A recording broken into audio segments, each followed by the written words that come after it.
Get ready to spend the next 2 hours with our three sports-loving ladies, Mia O'Brien, Lauren Brooks, and Taylor Dahl.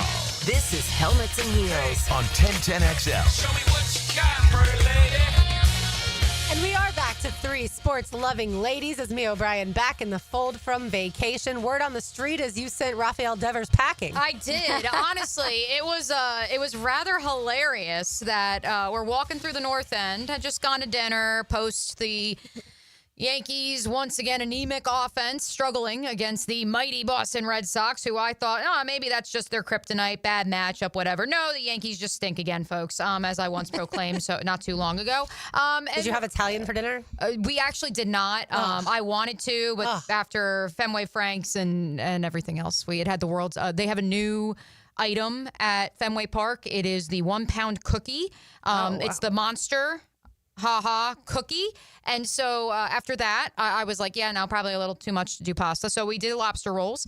So all was well there. Still delicious. Is the cookie green? No, it's not. Okay, And I feel I like thought it should be green. I thought it was actually going to be like an ice cream sandwich, the way that I read about a pistachio ice cream sandwich that's a pound would work? it was just a massive chocolate chip cookie. And so Very after disappointing. so after that, we did not have Italian, but we were searching for gelato. And as we're walking, I see my phone ring, and it's my uncle, who's a diehard Yankee fan and season ticket holder, and he is saying that Devers got traded, and we start laughing, Kevin and I. And then as I'm laughing at his text, our friend Donna Murphy texts me, and she says the same exact thing, and she goes, "Wow, at least you didn't see him go 0 for 4 like I have every single time I've ever watched him." Meanwhile, Kevin's cousin, who was sitting with us watching the game, just kept yelling every single time Devers came to the plate, "He's going to hit into another double play. He's going to hit into another double play."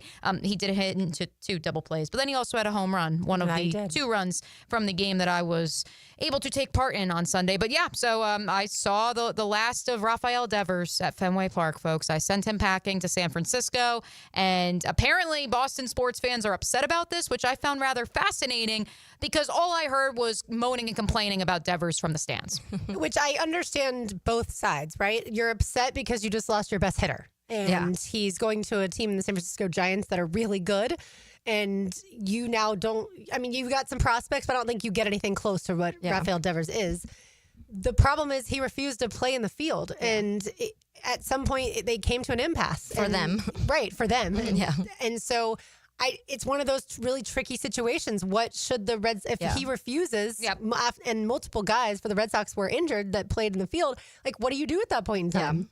Yeah, I think it was the Boston, unfortunately, probably didn't get what they wanted or what fans would have wanted out of that trade. And I think that, when you lose your best hitter, and he's a 270 hitter. He's always been a 270 hitter. So it's interesting to me that all of a sudden people started getting mad because they loved him for a long time. Right. And he's always been this exact same version.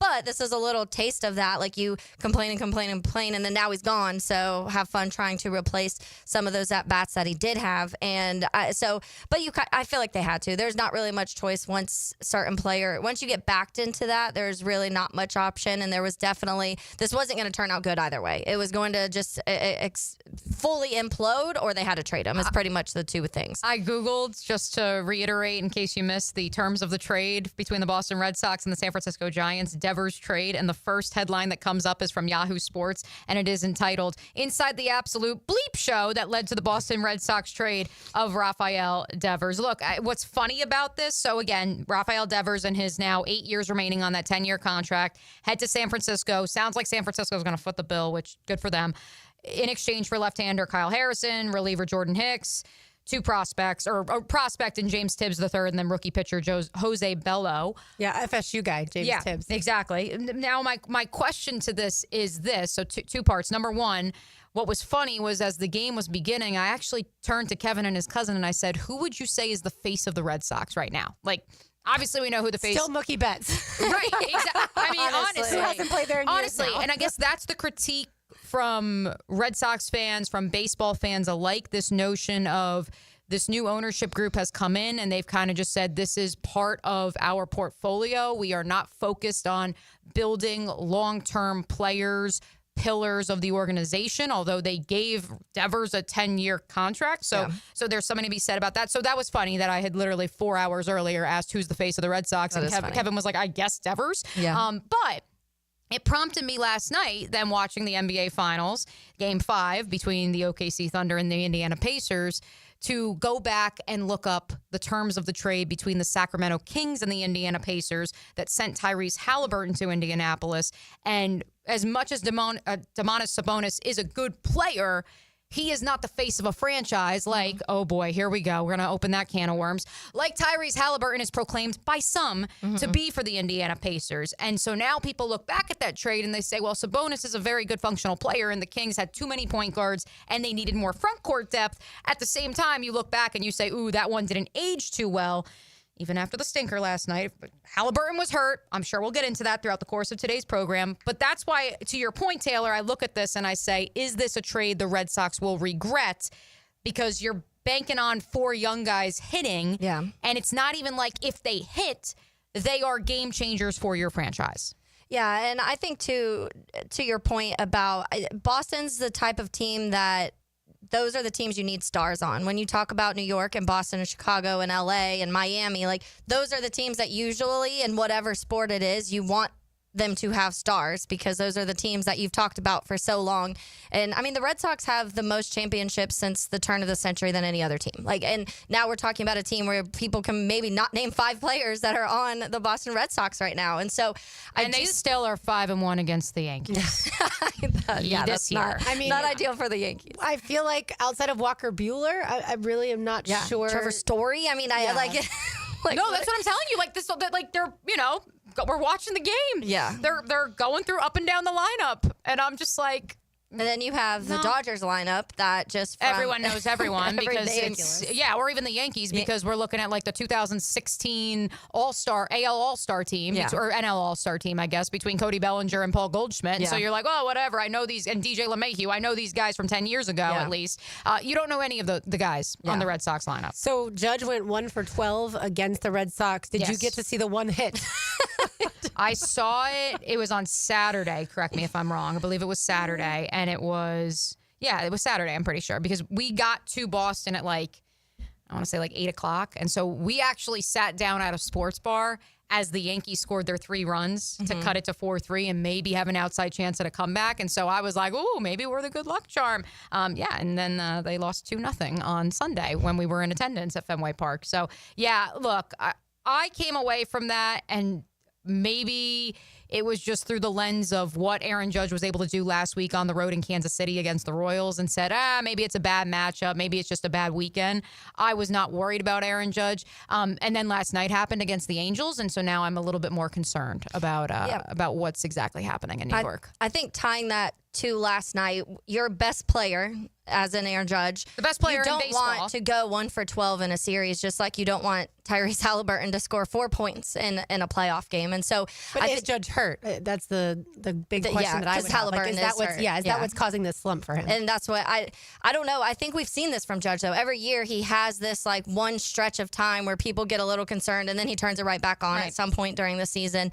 But he also is that kind of guy where sometimes if he's not hitting homers, that's when that slump comes because you feel like he starts getting frustrated if he's not hitting bombs. My issue has been, and as a fan of Ben Rice and what he was able to do in the early onset, and certainly hoping and praying that Anthony Volpe doesn't just become a Brett Gardner where he's a Gold Glove fielder but never really has the offensive production consistently that makes him a game changer for the outfit.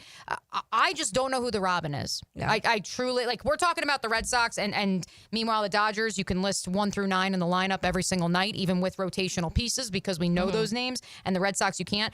With the New York Yankees. Yeah, they only have Robins. They only have Batman. I'm saying the Red Sox only have the Red Sox only have Robins, correct. No, they don't even have Robins. They've got, I don't even know what they've got. They've got, what's it, Lois Lane? Or no, wrong superhero series. No, they've got Judge. And that is why I sat here in March and I told you the season was over when Garrett Cole was done for the year because I didn't know who else would be there besides Judge. And I think to relate it to the NBA Finals, that is why, even in a loss last night, but certainly you could say the same for the Thunder, you could argue that those 2 outfits, the reason they're the last 2 standing in the association is because of the depth and because they have a defined Batman. at least OKC does, because I know that there's Pacers fans wondering if Tyrese Halliburton and his mysterious absence for at least 2 games every series gives you pause if he is actually that face of the franchise moving forward.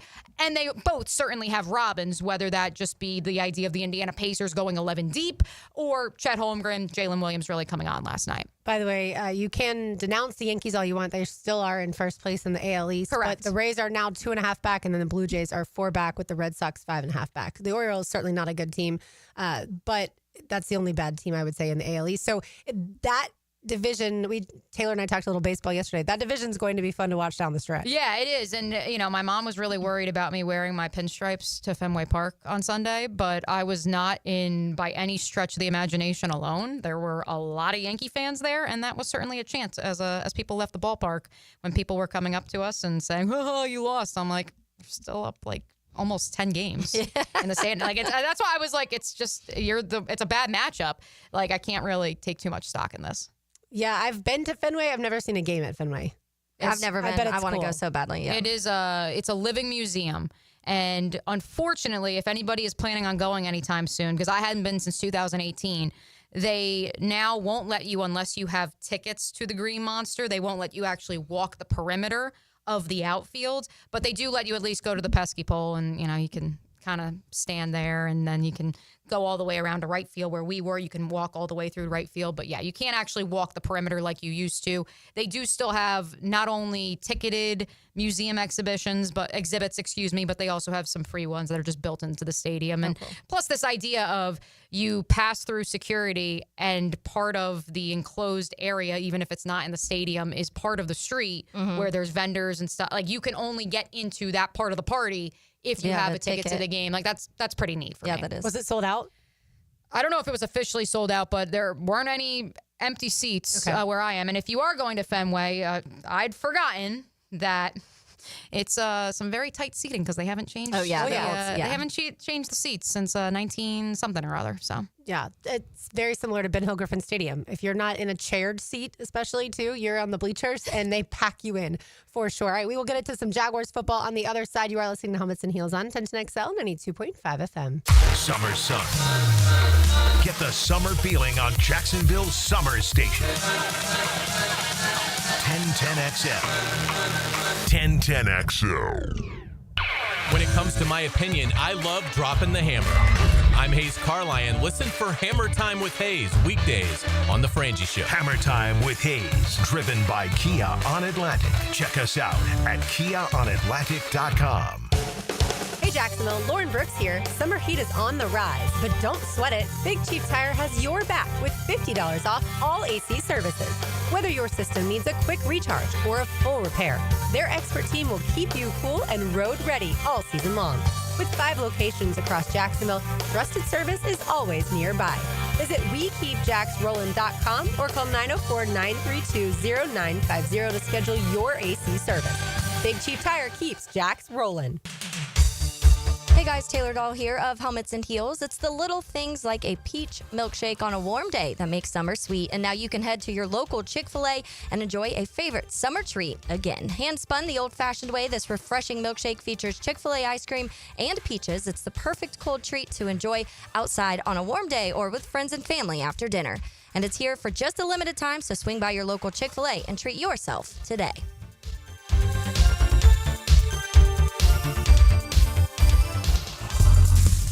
Florida Home AC, the official AC partner of the Jaguars. Make them your AC partner with honest cost estimates before they start the work with no hidden fees. Call 777-4300 for Florida Home AC. Hey everybody, it's Mike Dempsey, and I only like to recommend the best, which is why I'm proud to say that I chose Pella Windows and Doors for my own home. And now's a great time to upgrade your home with 0% financing for 60 months. That's 5 years of interest-free payments on the best windows and doors in the business. Don't wait. Schedule a free consultation at PellaJacks.com or visit their showroom on Phillips Highway just north of Bay Meadows. For quality you can trust and savings you can't miss, that's Pella Windows and Doors.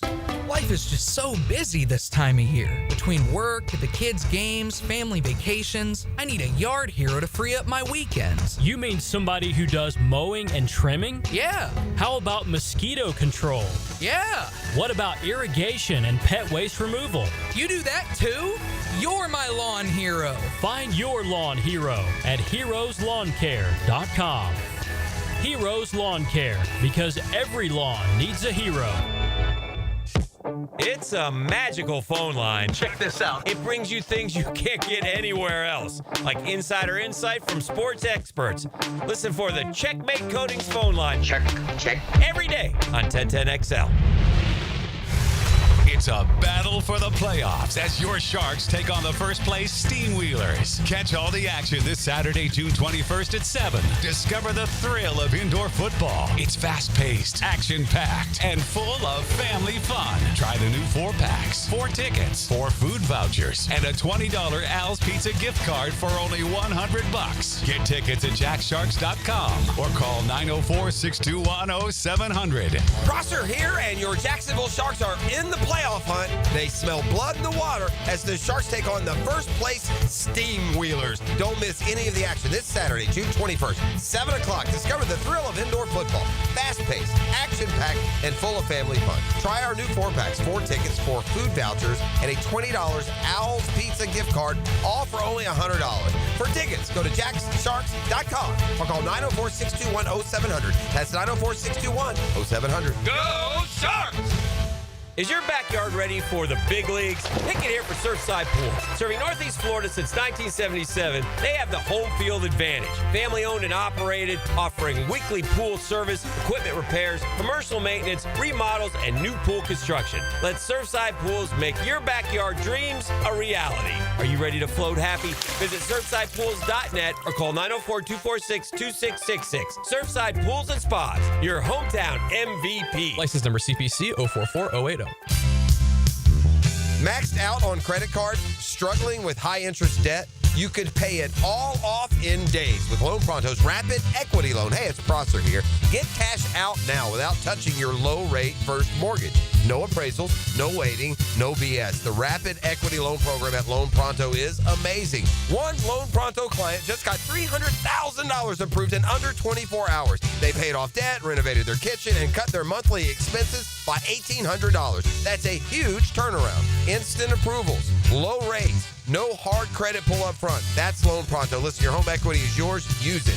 Get cash to consolidate your debt down to one easy, low monthly payment. Call Loan Pronto now for a free instant appraisal for your home and see how much cash you can get today. Loan Pronto is an A+ rated by the Better Business Bureau and have nearly 2,500 5-star Google reviews. Call now and start the conversation. Go to loanpronto.com or call 999-1508.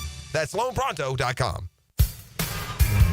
Hey, Jacksonville, it's Dan Hicken with a game changer. I've tested the field, and Checkmate Coatings is my new go-to for durable, jaw-dropping floor coatings. Better play, better results. I'm Brendan from Checkmate Coatings. Our precision coatings make your floors the MVP of any space. Slam dunk your floors at checkmatecoatings.com. Checkmate Coatings, your floor's missing piece. Checkmate Coatings, your floor's missing piece. 1010XL is presented by Barra & Barra, exclusive injury law firm of the Jacksonville Jaguars. Protecting you and your family. Call 396-5555. Jacksonville.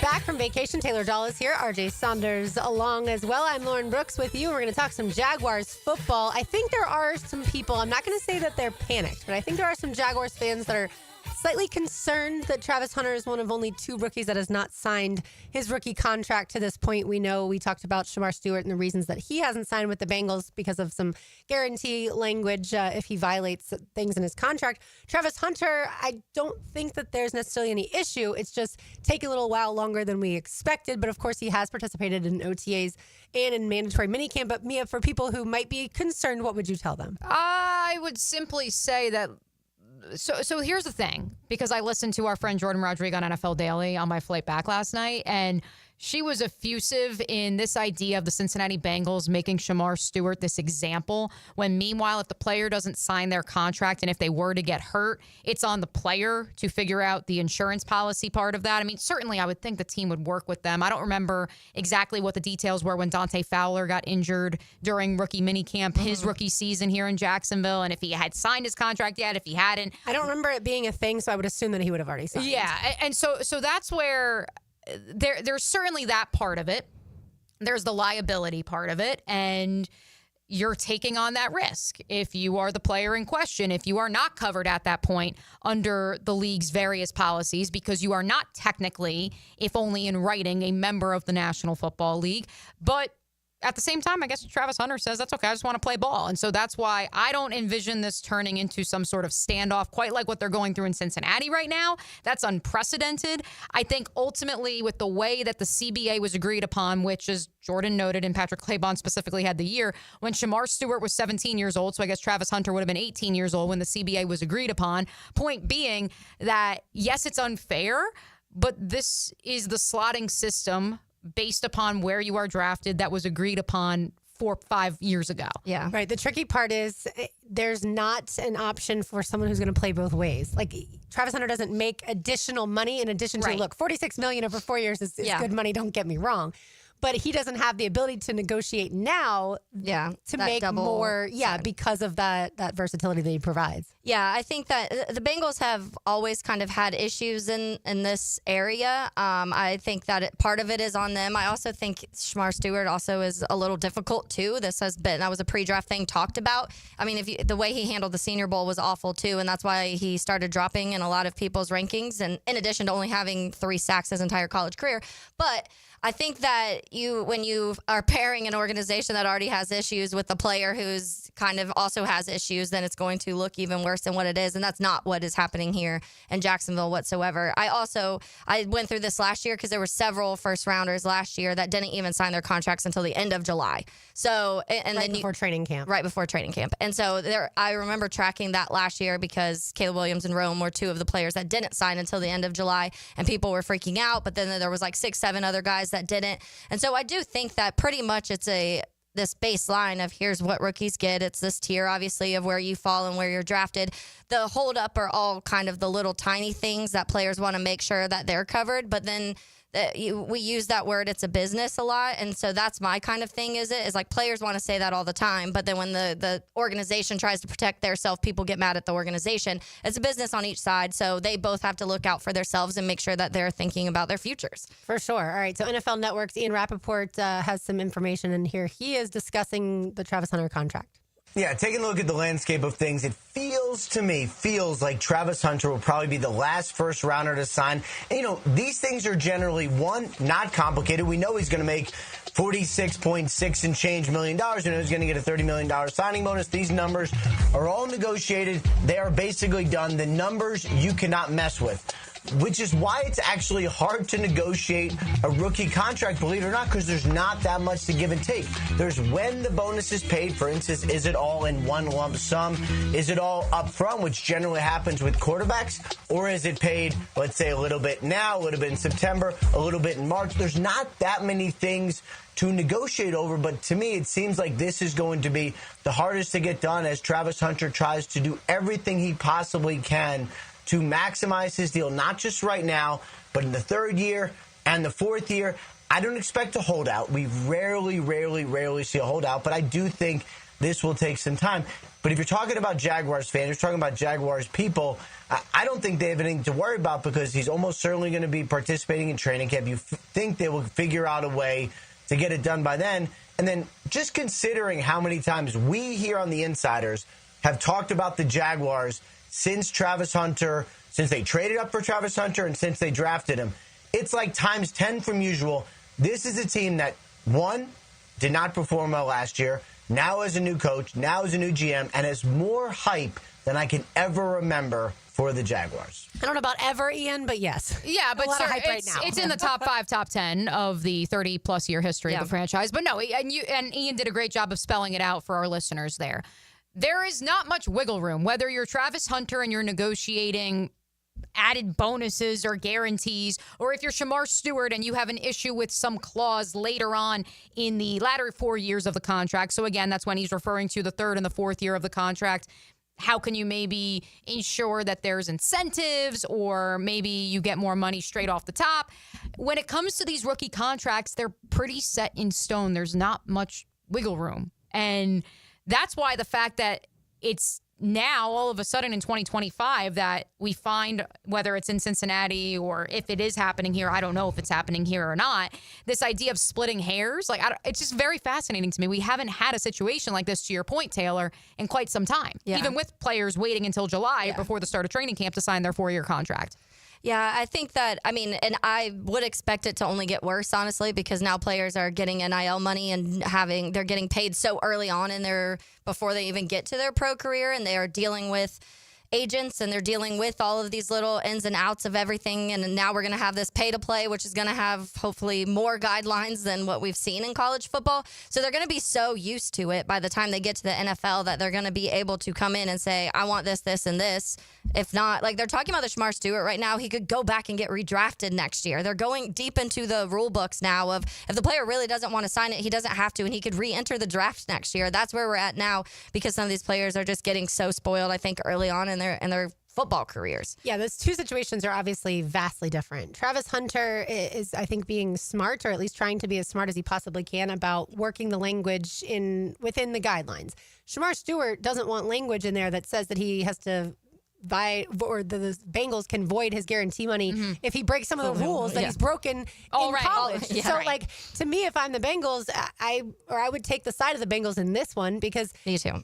If you are already setting yourself up for even thinking about potentially going back down roads that you shouldn't have already, I have no time for that. Well, and then his comments where he basically tried to put his contract situation above Trey Hendrickson. Yes, I know. I'm and then tried to put him in the same boat. He was them pretty much them worrying about Trey Hendrickson's contract before his is not right. And I was like, hold on. You shouldn't have even been drafted in the first round, let's be honest. Shamar Stewart, for those of you who aren't paying attention in college, a grand total in 3 years at Texas A&M, 37 career games, 4.5 sacks. Yeah. And he's trying to compare Trey Hendrickson's back-to-back 17.5+ sack seasons to his situation.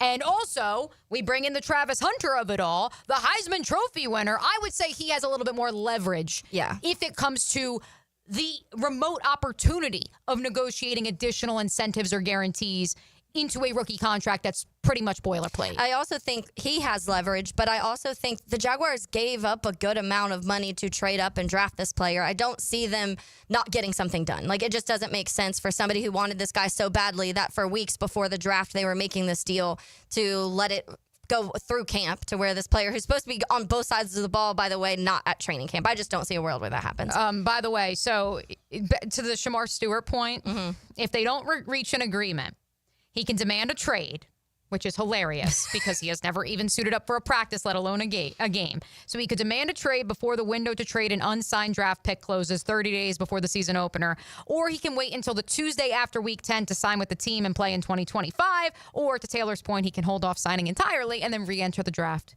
in 2026. All I know is I'm already wondering what Travis Hunter's second contract is going to look like if he is someone who can excel playing both wide receiver and corner. We know Shohei Ohtani, his deal was around $700 million with the Dodgers, and of course he can pitch and he can hit. We saw it last night, and we've certainly seen it before in 2023. I have no idea what Travis Hunter's deal will be. I don't think it'll be $700 million by any means, but it'll be, Trevor got $275 million. I would bet Travis Hunter would get $150 million. Wouldn't that be a record? Right, and that's where the question mark, I think, comes in. And thank you. For a non-quarterback. Right now, in 4 years, who knows? Right, 4 years, we don't know who could break the bank before then. Thank you, Hef, in the YouTube chat for noting this. The problem isn't the bonus structure with Travis. It's that the Jaguars listed him as a wide receiver / cornerback. It's more finding an adequate bonus structure that highlights both positions. And that's where, if you're Travis Hunter, this idea of splitting hairs and negotiating a boilerplate rookie contract is fair because you are doing something that no one has done before. That's where the Shamar Stewart thing doesn't make any sense to me. Because I love we're not in Cincinnati. Well, because I'm just so you're trying to get more guaranteed money up front. Is that what this is all boiling down No, to? it's the language in the contract that would void a lot of his money if he were to have off-the-field transgressions, which he has already shown a proclivity to do. That's the problem. By the way, I lowballed Travis Hunter's next contract. Myles Garrett had a contract worth $122 million, almost $123 million when he signed most recently. So...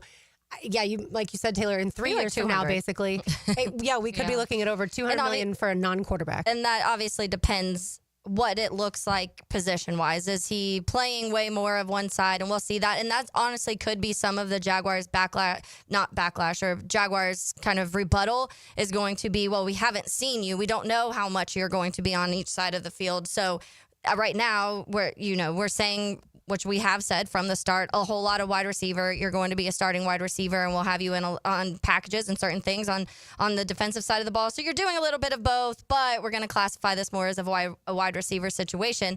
But at the end of this contract, when he has numbers and of what percentages he has, when he has played on each side of the ball, that's when things are going to get a little more tricky. So from 826 off the text line, designed by Lifetime Enclosures, if God forbid Travis Hunter was to get injured at some point, having not signed his contract, or we won't talk about it in the future. We'll say if he had gotten hurt in the last 4+ weeks of the phase 3 of the offseason program, could that have been detrimental to his contract by not receiving his signing bonus?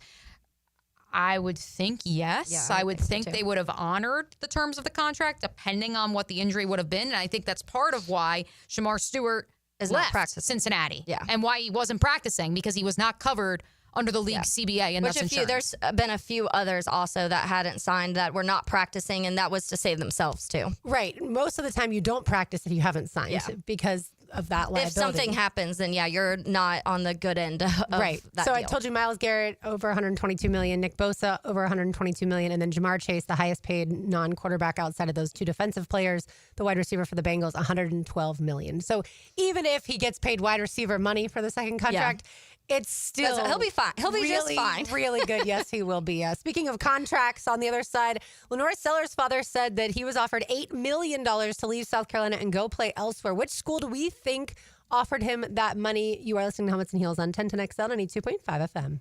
And initiate sequence. 1010XL. 1010XL. 1010XL. Repeat. 1010XL. Me a year for Closets by Design. It's been a few months since they built my custom closet. You know I love it. My family's obsessed. When I was home this week, everyone was asking about how's the closet. So it's summer here. Why not finally create that custom garage workspace you want? See, it's not just about bedroom closets, folks. Closets by Design creates custom solutions for every space, lifestyle, and budget. That includes you guys, too. Call to schedule your free in-home consultation and receive 40% off plus an additional 15% off. Visit closetsbydesign.com.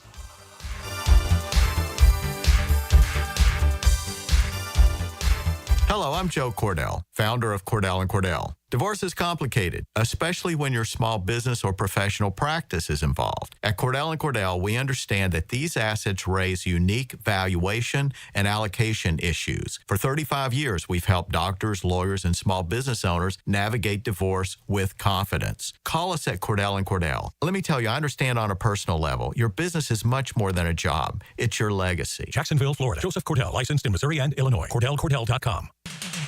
The joys of home ownership. Until the plumbing backs up, the AC goes out, or your septic system decides to act up.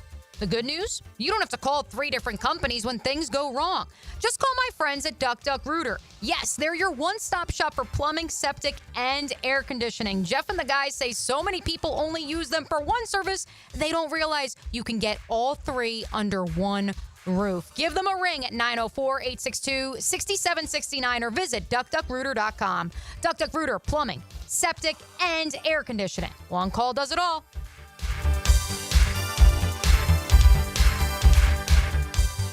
AA Automotive helps keep your vehicle in dependable and safe condition. Call Sam, Harry, or Joe, and they'll check your brakes, tires, fluids, electric, and motor, so your ride runs smooth on the road. That's AA Automotive on Richard Street.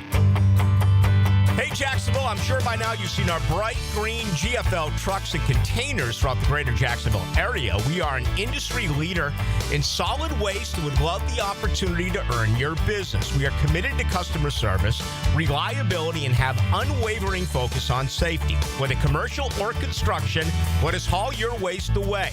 Call 904-760-5880 to get a quote today. GF Construction, let us haul your waste away.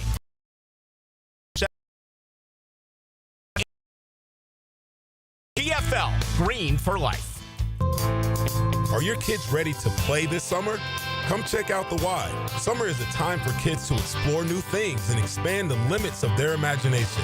At the Y, summer camps every day is a new adventure. Kids can learn about STEM, arts and humanities, athletic sports, outdoor games, and more. Registration is now open, but space is limited and spots are filling up quickly. Learn more and find your adventure at fcymca.org.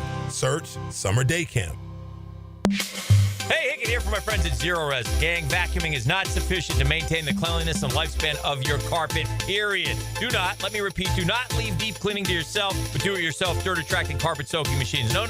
Call on the cleaning freaks from Zero Res. Big summer savings. 3 rooms of carpet clean starting at $129. Take 20% off hair duct cleaning as well. Call them, 904-287-5727, and ask for the 1010XL special. Zero Res, spell it forwards or backwards. It's the right way to clean.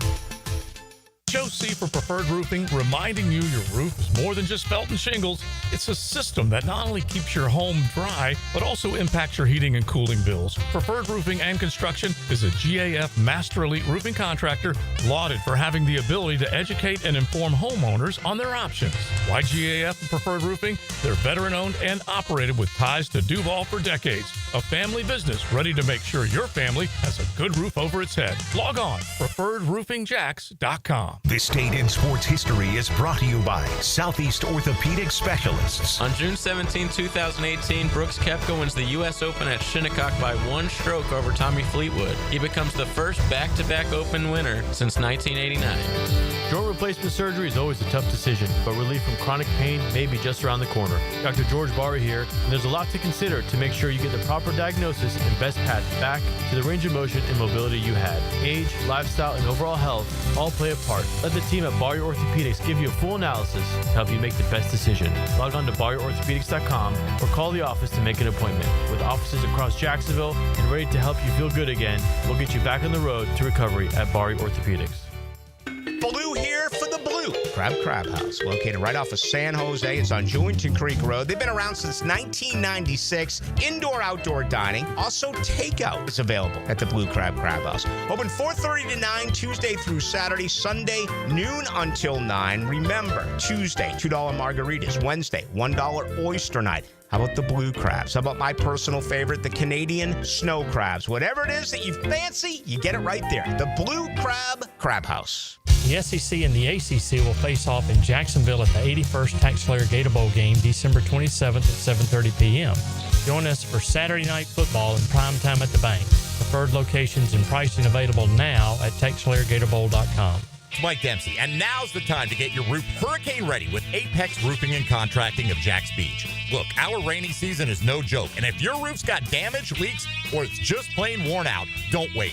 Apex is local, dependable, and will show up on time using only premium materials with ironclad warranties. No shortcuts, no stress, just quality work you can trust. Skip the storm season scramble. Reach for the peak with Apex Roofing and Contracting in Jacks Beach or visit apexroofingfl.com. 1010XL is presented by Farah & Farah, exclusive injury law firm of the Jacksonville Jaguars. Protecting you and your family. Call 396-5555. Jacksonville.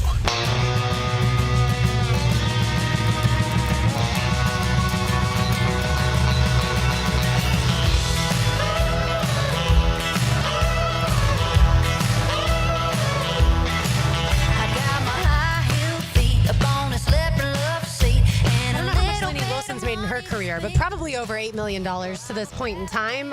Speaking of that amount of money, that's what Lenor Sellers' father said he was offered by another school. He did not name said school, but of course, Lenor Sellers decided, no, I'm going to keep my talents in South Carolina and play for the Gamecocks this year. Otherwise, we would know what school was offering him that kind of money because he would already have a new NIL deal there. So I'm going to give you my guess as to the school I think offered it to Lenor Sellers. Do we know when? Because I think that's going to impact who. I would imagine this off season. I don't think his dad specifically told Bruce Feldman of The Athletic the exact time frame, but my guess is post this season, after sometime after the season, and of course before the 2025 season will begin. So anytime between January and now. That would be my guess. Probably sometime around February, March would be my guess before the spring workouts begin that the school decided to. But I think it goes back to October the 12th, that Saturday in football season, when Alabama barely beat South Carolina. They won 27-25. Lenor Sellers in South Carolina almost beat Alabama, which they hadn't done in a long time. It didn't end up winning. But I think Kalen DeBoer knows the fans are not just going to, not maybe put him on the hot seat, but they have high expectations for that football program. And I don't think they're very happy with him as of now, based off of the fact that Alabama didn't make the college football playoff. And I think this season's really important. And I don't know that Alabama has the quarterback that's going to get them to the college football playoff. Ty Simpson is who I think a lot of people believe will win that job. There are a couple other guys in Austin Mack and Keelan Russell. But my guess is Kalen DeBoer rounded up his troops and said, I need $8 million to offer this guy, and was hoping that, similar to, say, a Nico Iamaleava leaving Tennessee to go somewhere else, that he was trying to get Lenor Sellers. That's just my guess. I have absolutely no proof of this whatsoever. I would agree. It's a very good guess. Before I give my guess, Taylor, what say you? I'm going to go, number one, I had talked to a few people about this because we've talked a lot about Lenor Sellers, and we're all three big fans of him and expect, a pretty good season from him. And so when that was happening, I had a conversation with some friends that more in the college football world than I am. A couple of them do podcasts. And number one, I know that Oklahoma offered him $5 million. So that one I put off the table because I knew the amount that he was going to say. Which they ultimately got John Mateer, who they paid massive money at Wazoo for. Yes. My guess is Auburn. I think that from what I've heard, Hugh Freeze is on a massive hot seat right now. And if he doesn't win 8 games this season, he's done. I think that Auburn, he was like, okay, then I need to find a quarterback to fix this because you're coming off a season where you only win 5 games, and that's not going to cut it for Auburn.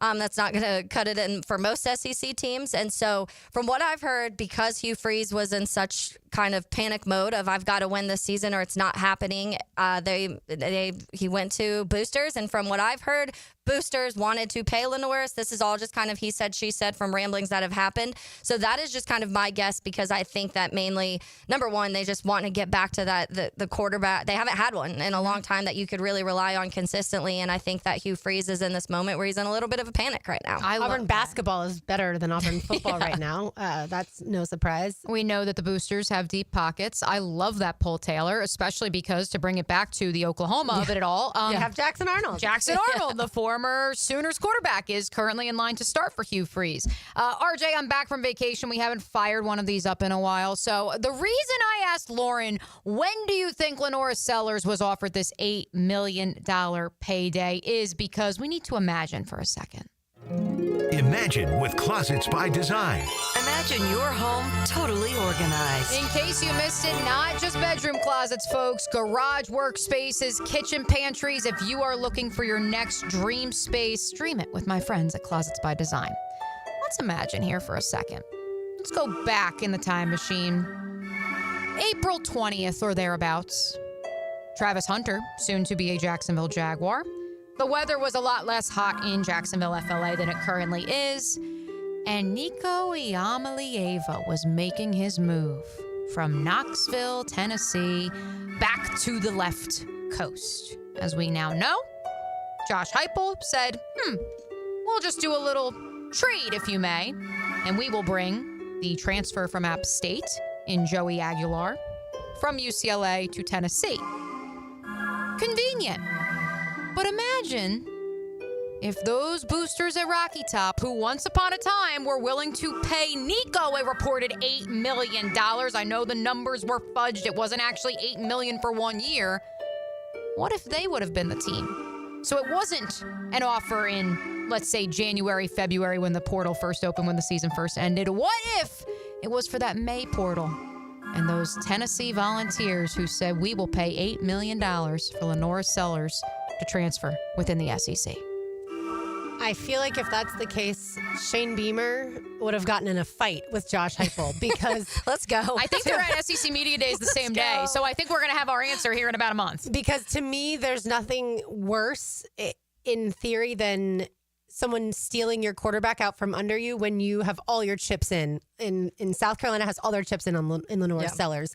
And if he were to leave at that point in time, based off of new money being offered, just because your quarterback was unhappy with his NIL deal, if I was Shane Beamer, I would have been livid. Now, it's certainly possible, Mia, to your point. I do think Tennessee had originally offered Nico $8 million over the 4 years, so $2 million per year, which is certainly one of the better NIL deals that we've certainly heard about. But if that's the case, then what would South Carolina have done? And the ripple effect would have gone on. Joey Aguilar would have been at South Carolina. Right, exactly. Well, and that's where, to Taylor's point about Hugh Freeze being on the hot seat, I don't think Josh Heupel's on the hot seat. Yeah. No. But honestly, also, that would be a fun offense in Tennessee with Lenor Sellers, though. And much like Kalen DeBoer, the seat is always going to be hot for Josh Heupel. Yes, it's always going to be hotter in Tuscaloosa just because of who preceded him. But ultimately, Josh Heupel is always going to have pressure. There's always going to be somebody calling for his job if he doesn't get the next biggest thing. And in a moment of crisis, like your all-star, even if he had 19 total touchdowns or whatever it was last year, your heralded recruit in Nico saying, nah, I'm good. I'm going back to California. Wouldn't you have thrown a Hail Mary too? Tennessee, though, hasn't. I'll give you the difference. Tennessee hasn't won a football national championship since 1998. Don't tell them that. But so Alabama has obviously far more titles in the last 20 years. But they would act like they haven't won one in 1,000 years. So, yes. And so, yeah, Alabama. Very opposite of how they feel. Right. Alabama's fans are understandably, I would say, in the category of, if you want to say fans are toxic. We had that conversation last offseason. People said that the Florida fans were toxic. I feel like you could say Alabama fans are toxic. I don't necessarily love that word for a fan base. I think they're just incredibly passionate and they have very high expectations. Right, the high expectations, yeah, the high Tennessee, standard. I don't think Josh Heupel will be on the hot seat unless Tennessee goes like below 500 for a couple of years, because they certainly have had a lot of years of poor decision making when it comes to the head coach. I mean, they had Derek Dooley there for a little while, one of the worst. Then they had another guy that lost a lot of games. What was it? Butch Jones. Butch Jones. Yeah, he was also terrible. And they had the PE teacher. Yeah. Then they got Jeremy Pruitt. So they've had a lot of coaches that are subpar. So I think they love Josh Heupel and what he's building there.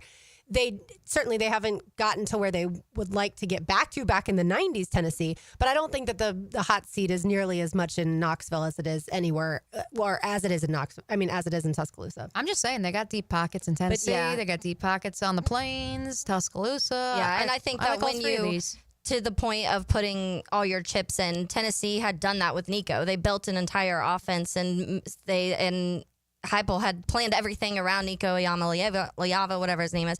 And so now that he's gone, you kind of have to, I'm sure there was a moment of panic. I'm sure there was a moment of, what are we going to do? We have no quarterback.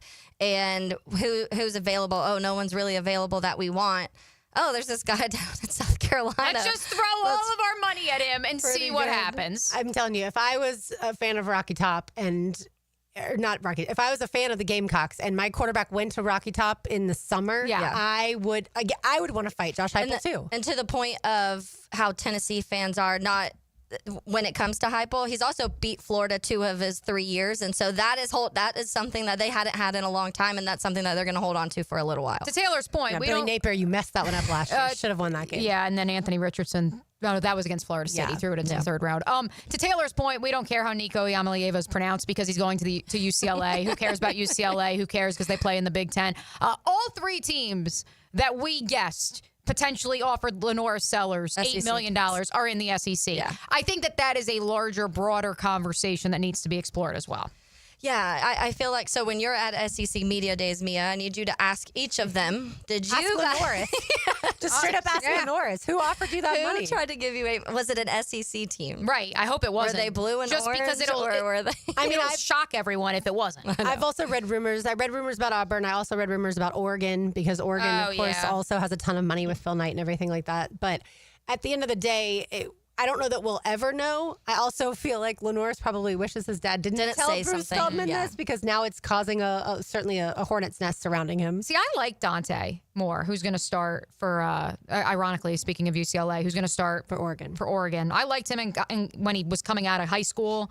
And so I think I'm just also high, which is hilarious because he's a defensive-minded guy. I'm high on Dan Lanning and what he's been able to procure when it comes. So you're high. I am high too. Yeah, I'm high off vacation. I'm high off plain living. But it's interesting that we are so high on Dan Lanning as this quarterback developer, despite the fact that he was a defense coordinator and his background is in defense. Mm-hmm. That for me is and that's even after losing Kenny Dillingham, and certainly Tosh Lapoy is still around, but he's on the defensive side of the ball because that's a familiar name for Jaguar fans. And so the fact that we've just become accustomed to Oregon's going to get a transfer quarterback and they're going to figure it out. Yeah. It's interesting to me. The Ohio State of it all, Julian Sayin, redshirt freshman, former Alabama because of money. Yeah, former Alabama recruit, commit once upon a time after Nick Saban's retirement, then transfers after a day on Alabama's campus to Ohio State. And so that's where those would be the only two names. Yeah. Knowing that Drew Aller is entrenched at Penn State, because Lenor Sellers would essentially be a 1-year rental. Yeah. I mean, unless Michigan gets involved. And even then they've got their heralded freshman kid. I feel like they have to stay out of any of those murky waters right now. Because, oh, by the way, what we're talking about is completely illegal. Lenor Sellers was not in the transfer portal when he was illegally tampered with. So just to put that out there, again, Michigan's dealing with its own they don't stuff. care about illegals. All right, on the other side, we will get into Taylor's Tangent as well as our Heels highlights. You are listening to Helmets and Heels on 1010X on 82.5 FM. Now, another classic moment in Jags history. Patterson's kick is up. The field goal is good! The Jaguars have won it! They have come back from 27-0! 1010XL, home of the Jaguars. How good is that? As a Florida homeowner, you're no stranger to mosquito problems. And although it's tempting to use DIY methods to get rid of them, mosquitoes are relentless. That's why it's important to enlist the help of the mosquito experts at Florida Pest Control. At Florida Pest Control, we offer specialized treatment solutions that are effective against mosquito infestations and are committed to keeping our customers protected year-round. For your free quote, give us a call or visit flapest.com today. Florida Pest Control, your local mosquito control experts. Why does Northeast Florida buy from Arlington Toyota? Because Arlington is the place to go for big selection. I'm talking over 800 vehicles, one location, and everyday low prices. Over 350 SUVs, over 175 trucks, over 275 cars, and as if that's not enough, there's even more on the way. Plus 60-day exchange. I know you've heard me talk about it before, but really, let this sink in. 60-day exchange. Buy from Arlington, take it home, drive it around for 60 days. And if you decide it's not right for you, just come on back to Arlington and exchange it for another one. You also get Arlington's lifetime warranty with your new purchase. Why buy from Arlington? Because right now you can get financing as low as 0% on select new Toyota models. 0% and no payments until January 2026, like 7 months from now. Now you know why Northeast Florida buys from Arlington. Shop in person on Atlantic Boulevard or at arlingtontoyota.com. Hello, all you Jacksonville sports fans. Don here from Taco Lou. If you're in the mood for some great tacos, cold Dos Equis, maybe even a sip of some fine tequila, then the Lou is calling your name. Come out to Jack's Beach and experience what many have dubbed the #1 taco in the 904. There are plenty of great taco joints in town, and we're proud to have been around for this long, and we have only you, the fine people of Jacksonville, to thank for helping us grow and become who we are today. Cheers to you, Jacksonville, and thank you from the Lou crew. Taco Lou in Jacksonville Beach. It's ET here, and did you know that slow speed accidents can still cause serious injuries? Ignoring minor pain today can mean big problems tomorrow. Don't wait. Call my guys at McGowan Spinal Rehabilitation Center, the auto accident experts. I'm Max Fink, and I'm your Gator Updater. Listen for the Gator Report several times a week on 1010XL. Freshened up by San Jose Collision on the home of the Florida Gators, 1010XL. Go, Gators! It's tune-up time, and Florida Home AC, the official AC partner of the Jaguars, wants to partner with you for a cool summer season.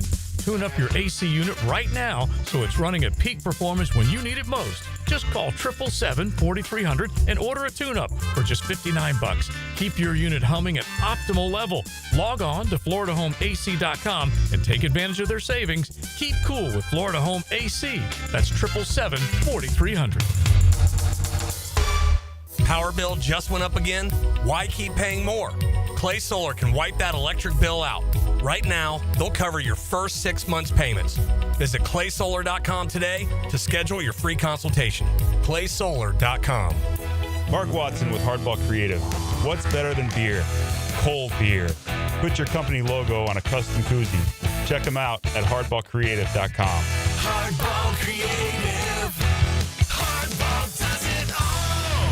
Home of the Jaguars. WJXL AM Jacksonville Beach. WJXL FM Jacksonville Beach. If you are an experienced electrician looking for your next big opportunity, look no further than the Miller Electric Company, a trusted name in the industry for over 96 years. At Miller Electric, we tackle the biggest projects in the city, offering you the chance to showcase your skills on a grand scale. We believe in rewarding hard work with the best pay, top-notch benefits, and an unbeatable culture where people actually care about each other. Take your career to new heights with Miller Electric Company. Apply today at millercareers.com. Miller Electric, an equal opportunity employer. Out here, you get your hands dirty. You get to work and finish the long summer day knowing you made it count. Whether it's cutting the grass, picking the garden, frying up the grill, or washing your dog, you get things done. It's the small stuff that adds up to this life you love. At Tractor Supply, we know that feeling, and we've got the supplies and friendly advice you need to get the most out of every day, all summer long. Tractor Supply, for life out here. I'm Brendan with Checkmate Coatings. Pool decks, driveways, garages, patios, we coat them all to make your neighbors jealous. Checkmate Coatings. Your floor's missing piece. This is your Southeast Orthopedic Specialist local sports update. I'm RJ Saunders for 1010XL. This update brought to you by Southern Oak Insurance. Florida State football's home game on September 6th against East Texas A&M will begin at 12 p.m. and air on the ACC network. Additionally, 3 road game times and TV designations have been revealed. On September 26th, FSU will play Virginia at 7 p.m. on ESPN. Saturday, October 18th at Stanford will be on ESPN at 10:30. And Friday, November 21st, FSU will travel to play NC State. That game will start at 8 p.m. on ESPN. Future kickoff times and TV selections will be announced throughout the season. Right now, 91 degrees at 12:55. Time and temp brought to you by Bueller Air and Plumbing. Stay cooler with Bueller.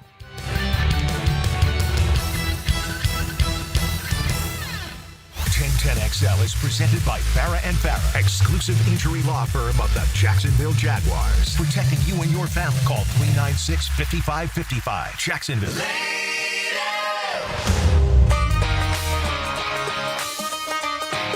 Yo, Brian, RJ Saunders, I'm Lauren Brooks with you, and one Taylor Dahl right now has a tangent.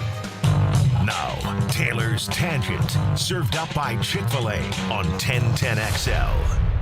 We've got our 1010XL Dynasty football draft this weekend. So now starting to get caught up on all of the fantasy stuff. Yeah, it's our Dynasty draft, so you're only drafting rookies.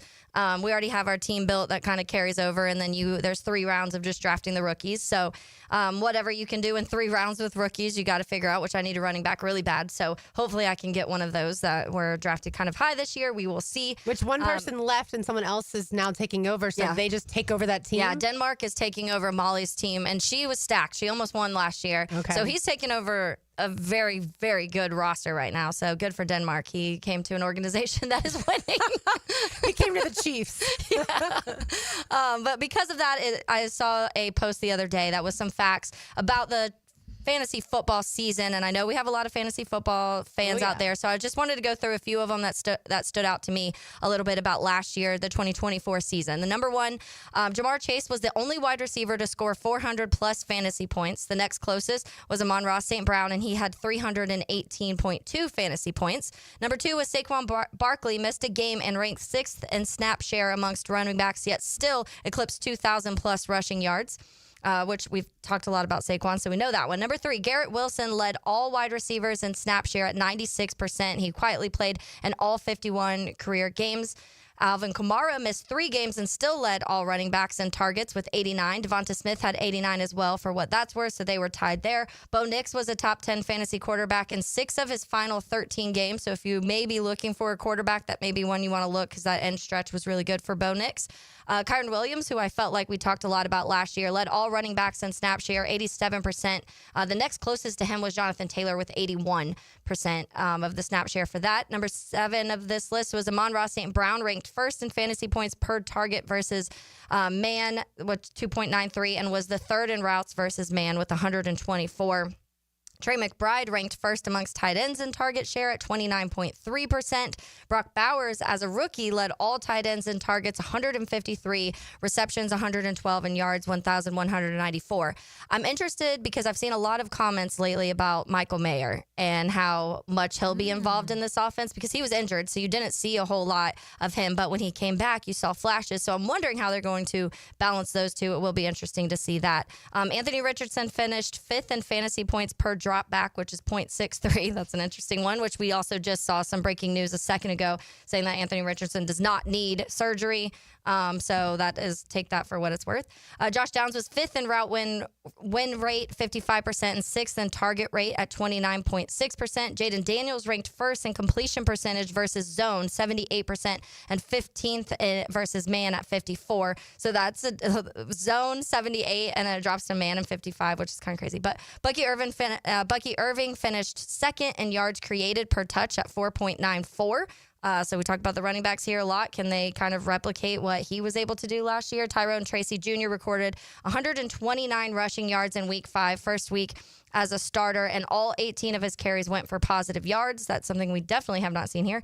Jamison Williams had the least amount of receptions, 58 of all the wide receivers who hit 1,000-plus yards. DK Metcalf ranked 1st in deep targets with 33.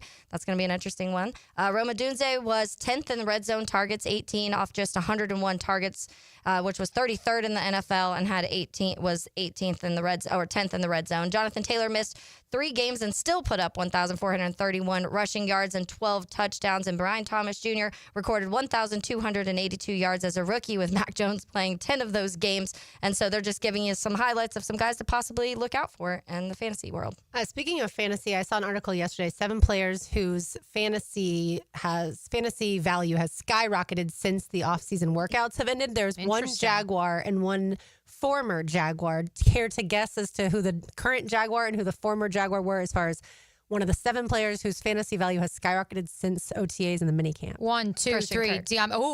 Christian Kirk for the former, but Yes. the current one. 1, 2, 3. De'Ami Brown. Who'd you say? No, that was my going to be my guess. Not De'Ami Brown and not Brenton Christian Strange. Kirk. Not Brenton Strange. Former, who else? Evan Ingram? Mm-hmm. Okay. Evan Ingram is the former Where is Jaguar. he? I don't even know. Denver. Yeah, Denver. No, but the Jaguars current, play them. the Yeah, current one. Think about a guy who Liam Cohen solidified that he would be on the team. Oh, Travis Etienne. Yeah, that's who they have on there. That's a trick question. Yeah.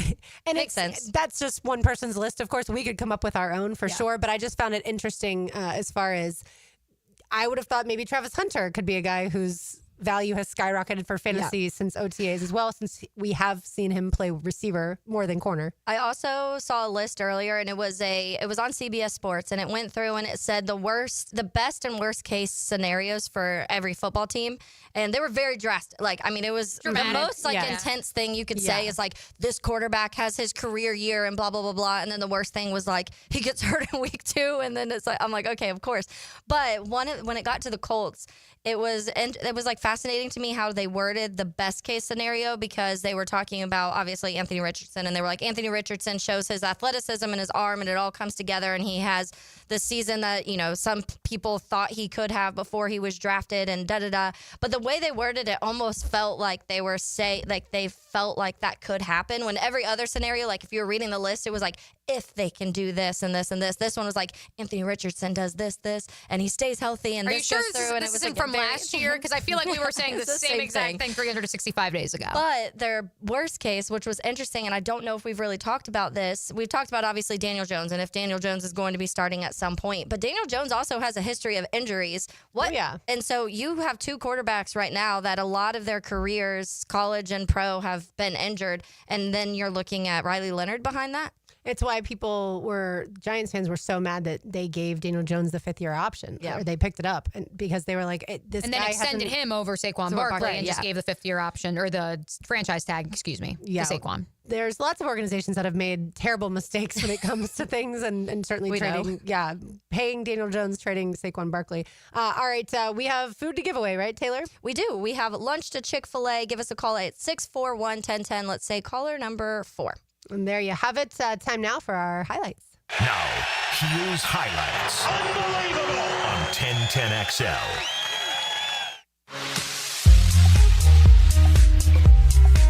Gage Wood threw the third no-hitter in College World Series history yesterday. And everybody is standing at Charles Schwab Field. One strike from history. 1 ball, 2 strikes. Wood deals. Swung on and missed. It's a no-hitter. Helfrich grabs Wood. His teammates surround him. Everybody storming out of the bullpen. The third no-hitter in College World Series history is pitched by Arkansas's Gage Wood. Caitlin Clark is back. You already knew this highlight was coming. Clark, another long three. She's back.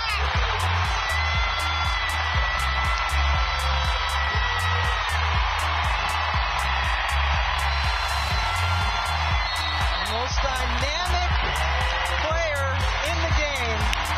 9 points in 38 seconds for Caitlin. She hit all 3 threes. And not only 9 and 30, but look at the depth on these field goal attempts. She's certainly feeling it. After Murray State's loss to Arkansas, Race's head coach Dan Skirka was emotional talking about everything his team accomplished this season. That is a real National Coach of the Year. You know, one of my wife's favorite movies is A League of Their Own, and say there's no crying in baseball. Well, you can throw that out the window. There's no way I'm making it through this right here.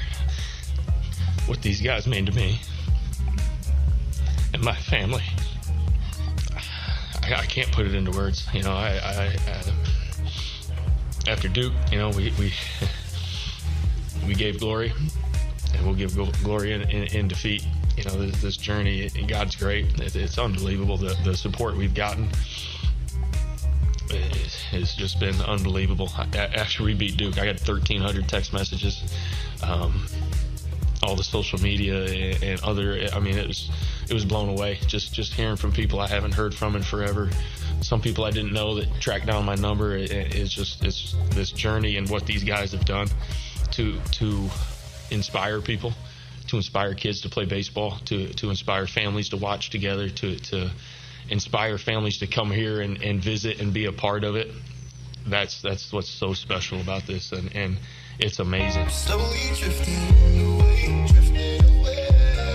It was unfortunate yesterday that Murray State had to be on the other side of Gage Wood in that 19 strikeout performance. The fact that his 116th pitch went 97 miles per hour was insane. Yeah. And yeah, I think a lot of He was people were rooting for Murray State and certainly Dan Skirka. We talked about him last week and how family oriented he is and how cool it is that program made it to Omaha for the first time ever in program history.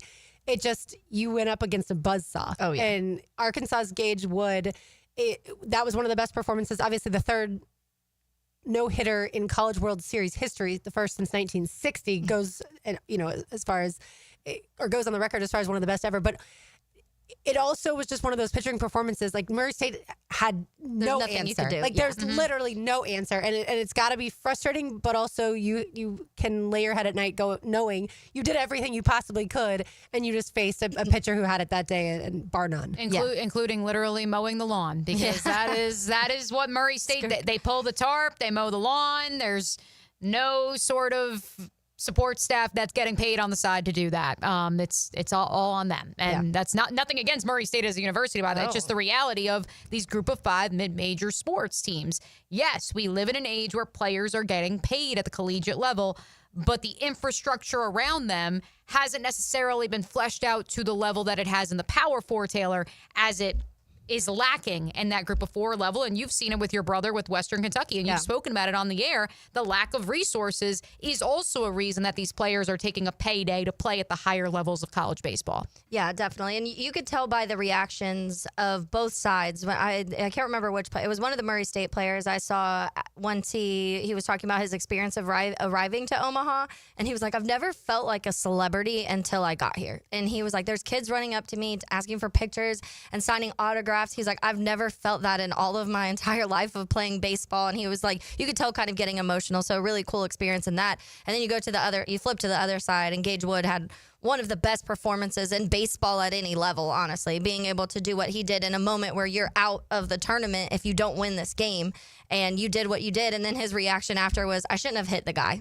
That was his reaction. He would have had a perfect game had he not hit him. He, by the way, Gage Wood, went to high school in Batesville, Arkansas. So to me, the reason you saw him as soon as he had that last strikeout, and you saw him pointing to the Arkansas on his jersey, it's like, this kid is born and raised in Arkansas, bleeds Arkansas, started at Arkansas. I assume will finish his career at Arkansas. Like, we talk so much about the transfer portal and NIL, but like, those are the cool stories. Well, to that point, I do want to put a bow on the Murray State story, which was a great Cinderella story. And to the point of Cinderella, it dismissed this notion of, well, in the NIL era, as we saw in the men's basketball tournament and the women's basketball tournament, for that matter, back in March and April, this idea of a mid-major team making a run to the big dance is dead. That doesn't happen anymore. Murray State obviously puts that. It says that that's not real, that there are mid-major teams that can make a run. To that point, Lauren, I just went through the starting lineup for Murray State in the loss to Arkansas yesterday. 4 of the 9 starting hitters, or nine starting players in the lineup, were graduate students, and almost all of them were transfers from the likes of Virginia Tech, Aurora University, a couple of JUCO transfers as well. And so the point is that even for a mid-major to make that Cinderella run, they're transferring in. And so that part of it, well, yes, the NIL component is certainly where the argument can be made of, well, the Power 4 teams are going to dominate because the best players in the sport will be paid handsomely. Yeah. The transfer part of it all has to continue to exist for even a team like Murray State to make a run. Well, yeah, and I think that for them, unfortunately, they're kind of at the bottom of that trickle-down effect because there's probably been a lot of their players that have been stolen by bigger teams. So you have to hit the portal or you can't even have a team to go play out there with. And so I do think at the high levels, they can go to these schools. Now, we'll see, you said there's some graduates. Yeah, so 4 of them were grad students or redshirt seniors, grad students. So, and that means, and then there was a true fourth-year senior. So 5 of the starting 9 were exhausting their eligibility. Like yesterday was their final college game. Yeah. And so, but the fact that, and again, some of them came here last year, some of them came a couple years prior to that. But this idea, like that's what we keep hearing about, right? This idea of, a group of seniors that come up together and they play together for 4 years. Yeah, maybe that's dead, but the idea of guys like at Florida on the men's basketball side, like Walter Clayton Jr. and Will Richard, and Elijah Martin was only around for 1 year, of them coming together for 2 years and being more senior lad and having started their college career somewhere else, I think that's going to be the new modern Cinderella. I think it gives hope to teams like UNF and JU if they somehow, some way can keep their really good players. The problem is they haven't been able to because the other schools are going to pilfer them and then pay them. But it goes to show you if Oregon State with no conference as an independent, if Murray State from the Ohio Valley Conference and Coastal Carolina, I hesitate to put them in that category just because they did win the entire thing a few years ago. But schools like that are... Which honestly even more impressive than because they've been able to consistently do it, not just build a one-year product. Right, and they did it before the transfer portal. Yeah. So I would assume that was all homegrown talent for the most part, outside of maybe a few players. But yeah, it's exciting for the other teams that look up to them and say, well, if they can do it, we can do it. And in baseball, I do think that's where the playing field is the most level because if you do have guys with a lot of experience, they're not going to make the errors that maybe a freshman that's super talented, sure, but doesn't have the same type of experience. By the way, one game currently in progress out in Omaha. after having been pushed multiple times over to a 10 a.m. starting time this morning, local time and central time, of course. LSU currently up 8-5 in the bottom of the 8th over UCLA. That is a double elimination game, which means that they both have won. So this won't push UCLA if the score holds out of the tournament entirely. I saw Paul Skeens was out there. Yes, and Olivia Dunn. Yeah. I had seen that LSU was up 7-3, so both teams have scored a couple runs since then. And finally, our last highlight, Caitlin Clark is back. She scored 32 points, and the Fever actually beat the Liberty. Do we have time for, I'm going to say, do we need to push this to a whole nother segment? Because I could do a whole segment on it. She's back, a career high 25 points in the first half. Yes, they somehow, some way beat the Liberty. No, Lauren, this is what happens when the best player in the sport comes back and plays at an elite level. And I also think, I don't want to say I'm encouraging load management, but it does say something about, okay, she had a potential injury that could lead to something worse. And because it's May, it's not postseason time. These games are obviously of consequence, but not that much consequence. Let's sit her. You look at what Tyrese Halliburton's now fighting, and they talked about it during the halftime show. Bob Myers was very specific. He said right now it may just be calf pain, but calf pain becomes calf strain, and that becomes a calf tear, and now you're losing him all of next year. And so you have to be careful in managing. In Caitlin's case, it was a quad, managing those injuries, and she didn't miss a beat. And we talked about it last week. Aaliyah Boston leads the WNBA in field goal percentage. If you're not going to watch for Caitlin, you should watch for her. But Aaliyah Boston has so many more opportunities to score when she has Caitlin Clark passing her the ball, because ultimately she took 5 less shot attempts in the 5 games that Caitlin missed than she did in the 5 games previous to that. And it's in large part because no one threads the needle on that team, a team that, with all due respect to Sid Colson, just neglected the point guard position beyond Caitlin. And then you couple that with Sophie Cunningham missing time because of an ankle injury. And that was why you weren't seeing them, in my estimation, performing at peak performance. Are the Fever the finished product we thought they were after one game when they trounced the Chicago Sky, who, unfortunately, Taylor, maybe a bottom 3 team in the league this year? No, we probably overreacted a bit. At least I did. And that's okay, because I think that the goal is, as a wise man once said in Jacksonville, if you ask Steph White, she'll tell you they're going to peak at the right time in Indiana. Peaking at the right time, folks. Yeah, they're now calling Angel Reese Brick Barbie. Oh, so you heard Me-bounds. Yes, the Me-bounds. She applied for the trademark, yes. And she also is the second youngest player to ever have a triple-double in the WNBA. Oh, Caitlin Clark was the youngest, but that's okay. We don't need to talk about that. It's not about pitting them against each other. The Terminix Pest of the Day is on the other side. You are listening to Helmets and Heels on 1010XL and 82.5 FM. Bringing the weekend to the weekday. Work on 3, 1, 2, 3, 1010XL. This is Mark Nato. My sons and I have seen the doctors and PAs at Southeast Ortho for everything from lumbar spine stress to elbow tendonitis. Southeast has always been there, been truthful, and always been on point. Everything they say happens. We can't thank them enough for what they've done and the great care that they have taken of our sons. Relieve pain and get back to life. Southeast Orthopedic Specialists. Lauren Brooks here. At Hodges Mazda, they're proud of their great reputation in the Jacksonville community. As your hometown Mazda dealer, their high customer service standards and their huge inventory of both new and used cars provide their customers a consistently first-rate car buying experience. Their professional non-commissioned sales team always put your best interests first without exception. And all new vehicle purchases include the Hodges Mazda Protection Package. Visit them online at hodgesmazda.com or stop in today to learn more and discover the Hodges Mazda difference.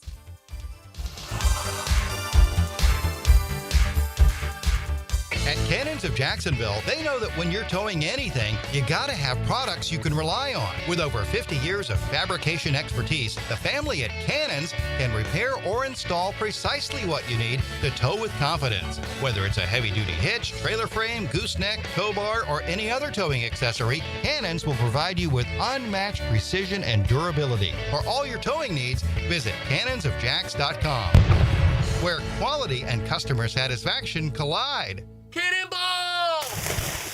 Someone's in our pool. Oh, refreshing. John, what are you doing? Oh, hey, Dave. Seeing as how me and the guys at Clearwater Irrigation reinstalled your sprinklers after the pool contractor ripped it out, I thought you wouldn't mind if I took a quick dip. But in a Jaguar print Speedo? Yeah, Dave. My bad. Clearwater Irrigation. We can't sing a lick, but we sure are good at sprinklers. And drainage, too. Jacksonville, you know a good defense wins games, and a good fence protects your home. Frank Frangie here. Coil Fencing has been around the block since 1927. Literally, they probably fenced it too. From tough chain link to sleek aluminum fences your HOA will love, Coil is the name to trust. Nearly a century strong and still standing tall. Call Coil today. You can trust them. Call 904-356-4821 or visit coiljacks.com. That's COYLE Jacks.com. Ready to add some value to your day? The everyday deals at Sonny's have got you covered. Right now, you can get the pork big deal for $10, the pork and rib combo for $12, all you can eat ribs for $19.99, and our new loaded barbecue potato for $11. Available all day, every day. And that's why it's always Sonny's here. Sonny's Barbecue, local pitmasters since '68. Spend an evening with heart. One night, 2 sets. A journey through the hits and timeless classics. June 24th, St. Augustine Amphitheater. Tickets on sale now at AXS.com. Don't miss an evening with heart live.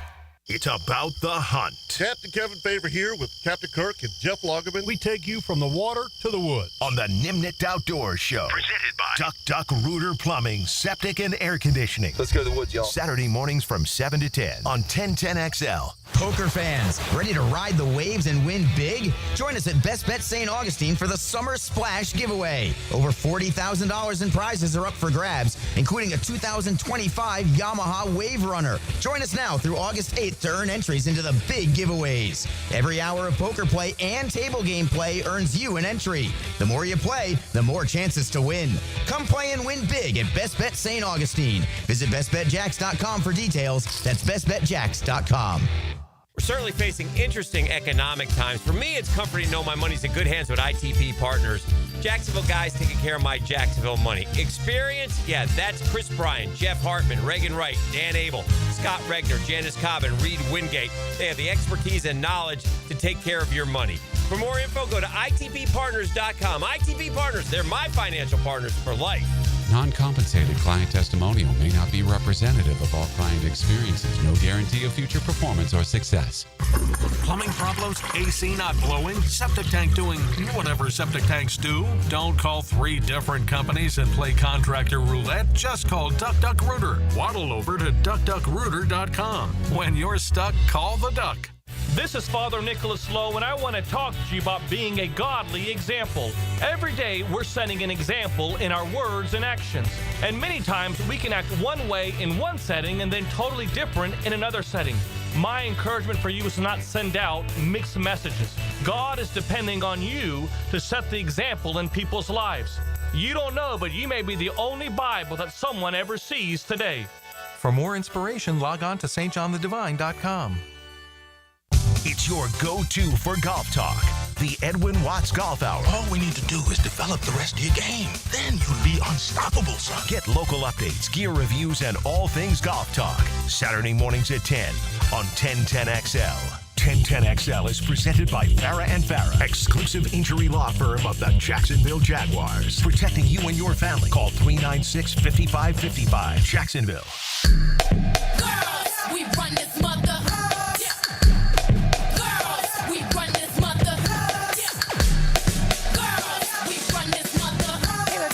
O'Brien back back from vacation. RJ Saunders. I'm Lauren Brooks with you as we continue this Tuesday afternoon. Time now for today's Terminix Pest of the Day. You can find them online at Terminix.com, Terminix.com. They'll be back to our house this week to take care of a little bit more of those mosquitoes that have come back since we've had so much rain, and certainly any pest issues that we may have in our house. They take care of Everbank Stadium, ViStar Ballpark, ViStar Veterans Memorial Arena, all of your favorite event venues around town. They are fantastic. If you have any sort of issues with pests, termites, mosquitoes, any of that stuff, cockroaches, ants, contact our friends at Terminix. So we had the French Open recently, right? And Coco Gauff won. Really proud of her, the 21-year-old who won. Well, post the match, Aryna Sabalenka said that it wasn't because that she lost, of course, but it wasn't because Coco Gauff played so well. It's because Sabalenka made all these mistakes. Since then, she's come out and apologized and said, like, sorry, I was emotional, what have you. I don't like those types of apologies, so Sabalenka's the pest of the day. To me, you said what you said. You can't later be like, oh, it was in the heat of the moment, and yeah, I shouldn't have said that. I mean, I understand why you apologize, because you certainly, I think, made some verbal transgressions. I just don't like the fact that you say that as soon as, and look, you've calmed down. Like, you've had enough time, I think, to look within yourself, realize what you did wrong, and at some point in time, you just have to be more adult and be like, yeah, Coco Gauff beat me. She played better than I did today, and I watched a lot of that tennis match that week, not this past weekend, the weekend before, and Coco Gauff definitely outplayed her, even though she lost the first set. So to me, you're a pest if you aren't able to just calm down and speak, I think, like an adult. And Sabalenka, to me, did not when she said, like, yeah, it wasn't because of her. It was because I played poorly. I made mistakes. Oh, come on. I think that I don't know if we see athletes do that a lot. I think that athletes will say, like, we beat ourselves. Sure. I think we do see that. And we also dismiss that as coach speak, by the way. Yeah. I think, though, that as fans and as media, there's been many times where we've been like, we should have won that game. If we wouldn't have fumbled on this play, they wouldn't have won. And you're doing almost the same thing. You're not giving credit to the team for beating you. You're doing kind of opposite. And it always takes me back to the Jags-Chargers game, because the Jags are always like, well, the Trevor Lawrence in the second half, played really, really well, and he was able to bring the team back and da-da-da. And Chargers fans are like, no, the Chargers charged. Like, they did the exact same thing they've done every postseason that they've made for the last however many years. And so I do think that's just a part of sports, because you feel like sometimes you feel like sometimes it was you. Like, if you did two things differently, then you would have won a game, compared to maybe giving credit to where credit's due sometimes. And so I do think we see it more than what we maybe talk about. I hear you. I think team sport, though, is a little different than individual in this regard. In the words of Michael Scott, we can't snip, snap, snip, snap. Like, this is, you can't have it both ways. You can't say, oh, I was in the heat of the moment. Like, no, just at least give me the coach speak. Yeah, I would have been like, I messed up. Well, I wouldn't have worded it that way, but I would have never came back and been like, I shouldn't have said that. I would have been like, I meant it, because I sucked. So if I didn't suck, I wouldn't have lost. And tennis is such a polite sport. Like, Sabalenka said that, she did apologize to Coco Gauff after, but it's kind of weird territory, because then Coco Gauff has to respond. And again, she's apologized since, but Coco Gauff immediately had to respond to what Sabalenka said. Like, she basically said, you didn't deserve to win. Yeah, she lost. You didn't win. Yeah. And it is such a unique sport in the aspect of, because if you're talking about a team sport, if you're talking about football or baseball or basketball, there's multiple people that are factoring into that win and loss, obviously. And then if you're talking about golf, you're not just like head to head going up against somebdy, so you can't really blame them. Yeah. So you're not like running out there and blocking his golf ball from going into the hole. That would be more fun then. So I do think it's such a unique sport that hearing someone say that, maybe it just feels different, because you're not used to having a sport where these are just full on head to head that can affect everything they're doing, being a winner. It's somebody coming out and saying that. Did you ever play tennis? I did a couple lessons, and by a couple, I mean pretty much every summer we got dragged to tennis camp for a week. So I know how to play. I mean, it wasn't really for me, but I never played like on a team or anything. When we lived, like, multiple apartments we'd live in would have tennis courts, and I always enjoyed it, honestly. Like, my parents went and got us balls and rackets and everything, because it would keep us busy during the day to, like, just go outside and play, and the tennis courts were right behind one of the buildings we lived in. I honestly kind of wish I did get lessons and stuff, because it did seem like one of the sports that I probably would have enjoyed, because I've always liked the faster pace, like, go sports over ones that you have to sit and think about. Yeah, I can understand that. I did a tennis camp one summer and I hated it, but it probably is because I grew up swimming. Like you get to be in the pool in the summertime. In the summertime it's blazing heat, and so I just remember like sweating to death. But although playing soccer, it was also hot, and that didn't seem to bother me. Probably because I had more friends that played. And you're running so much more in soccer. You are, but I don't know. I always liked the game of soccer and honestly the opposite of what you're saying, Taylor. Yeah, I like the reactionary. You like the more strategical side of things. Absolutely. Yeah, for sure. All right, we've got one segment to go. You are listening to Helmets and Heels on 1010XL 92.5 FM. There are 4 seasons: winter, spring, summer, and Jags football. To the 5, into the end zone, touchdown! Jaguar football lives here. 1010XL, home of the Jaguars. Hey, Hicken here. I couldn't be any happier than to join the George Moore Chevrolet family. When I say family, I mean it. Visit their beautiful showroom today off Atlantic Boulevard. Find out exactly what I'm talking about. No pressure, just friendly help. And whether you want a car, a truck, SUV, electric, pre-owned, you name it, George Moore Chevrolet has it. And if you can't make it over to Atlantic Boulevard, no problem. MooreChevy.com is easy to navigate as any site you will try. It's never been more easy to use. George Moore Chevrolet. Together, let's drive. We've all had to deal with a cracked windshield driving around this town. Well, next time, go to a local company to get your windshield repaired for free at Novus Glass. And now, Novus Glass is the only place in town where you can get Turbo Tint. Turbo Tint looks incredible, and it will keep your car cool and comfortable. Turbo Tint blocks up to 99% of harmful UV rays, so all of us here in the Sunshine State need Turbo Tint, and Novus Glass is the only place you can get it. You can book online today at orangepark.turbotint.com. That's orangepark.turbotint.com.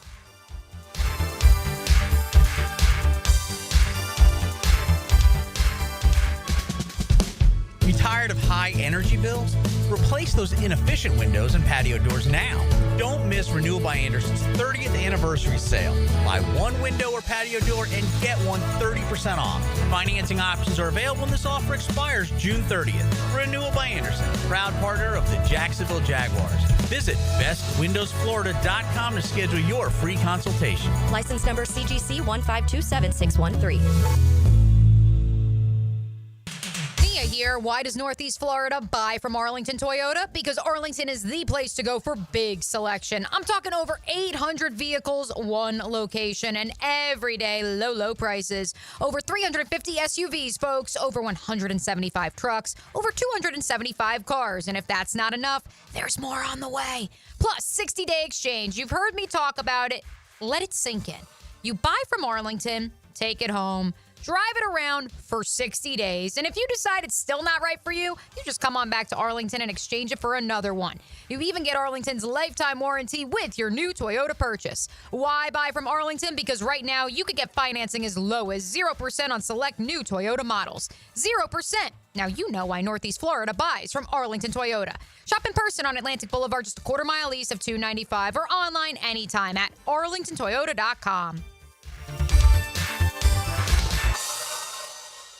Cool Cats Heating and Cooling, the coolest cats in town, setting the standard in our hometown. Quality service, the best around. Coolidge is the cat that cares about your heating and about your air. Cool Cats Heating and Cooling, the coolest cats in town. Hi, I'm Sean Monahan from Monahan Jewelers in Atlantic Beach. Since 1977, we've been Jacksonville's local family jeweler with a beautiful selection of fine jewelry and certified diamonds. But we're also Jacksonville's leading buyer of gold, silver, and diamonds from the public. Gold's recently hit an all-time high at over $3,000 per ounce. Pay bills, buy something fun. Now is the time to sell your gold for cash and get top dollar, or trade it in for a new piece and get even more at Monahan Jewelers in Atlantic Beach. Daly's Dash is not only your Jaguars game day stop, but a great place to grab a meal any day of the week. To honor the Jags and the fans, we've crafted the Duval Sub. The Duval comes with freshly sliced turkey, ham, melted cheddar, and habanero jack cheese, topped with crisp lettuce, fresh tomatoes, and a double portion of our secret sauce, all served on a fresh roll. Come by your Locals Dailies Dash today to get your delicious Duval sub. Dailies is the official convenience store sponsor of the Jacksonville Jaguars. It's the Gator Podcast Channel with Frank Frangie and me, Dan Hicken, on all things Gators. Hacker and Denny Thompson have Gator Bites, and you can find them wherever you find podcasts or at 1010XL.com. Presented by Southeast Orthopedic Specialists. Why choose a Sleep Number smart bed? Can I make my side softer? Can I make my side firmer? Can we sleep cooler? Sleep Number does that. Cools up to 8 times faster and lets you choose your ideal comfort on either side. Your Sleep Number setting. It's the Sleep Number 4th of July sale. Save over $600 on our King P5 smart bed, our lowest price of the season. Limited time. All Sleep Number smart beds offer temperature solutions for your best sleep. Comfort on either side. Your Sleep Number setting. It's the Sleep sale. King.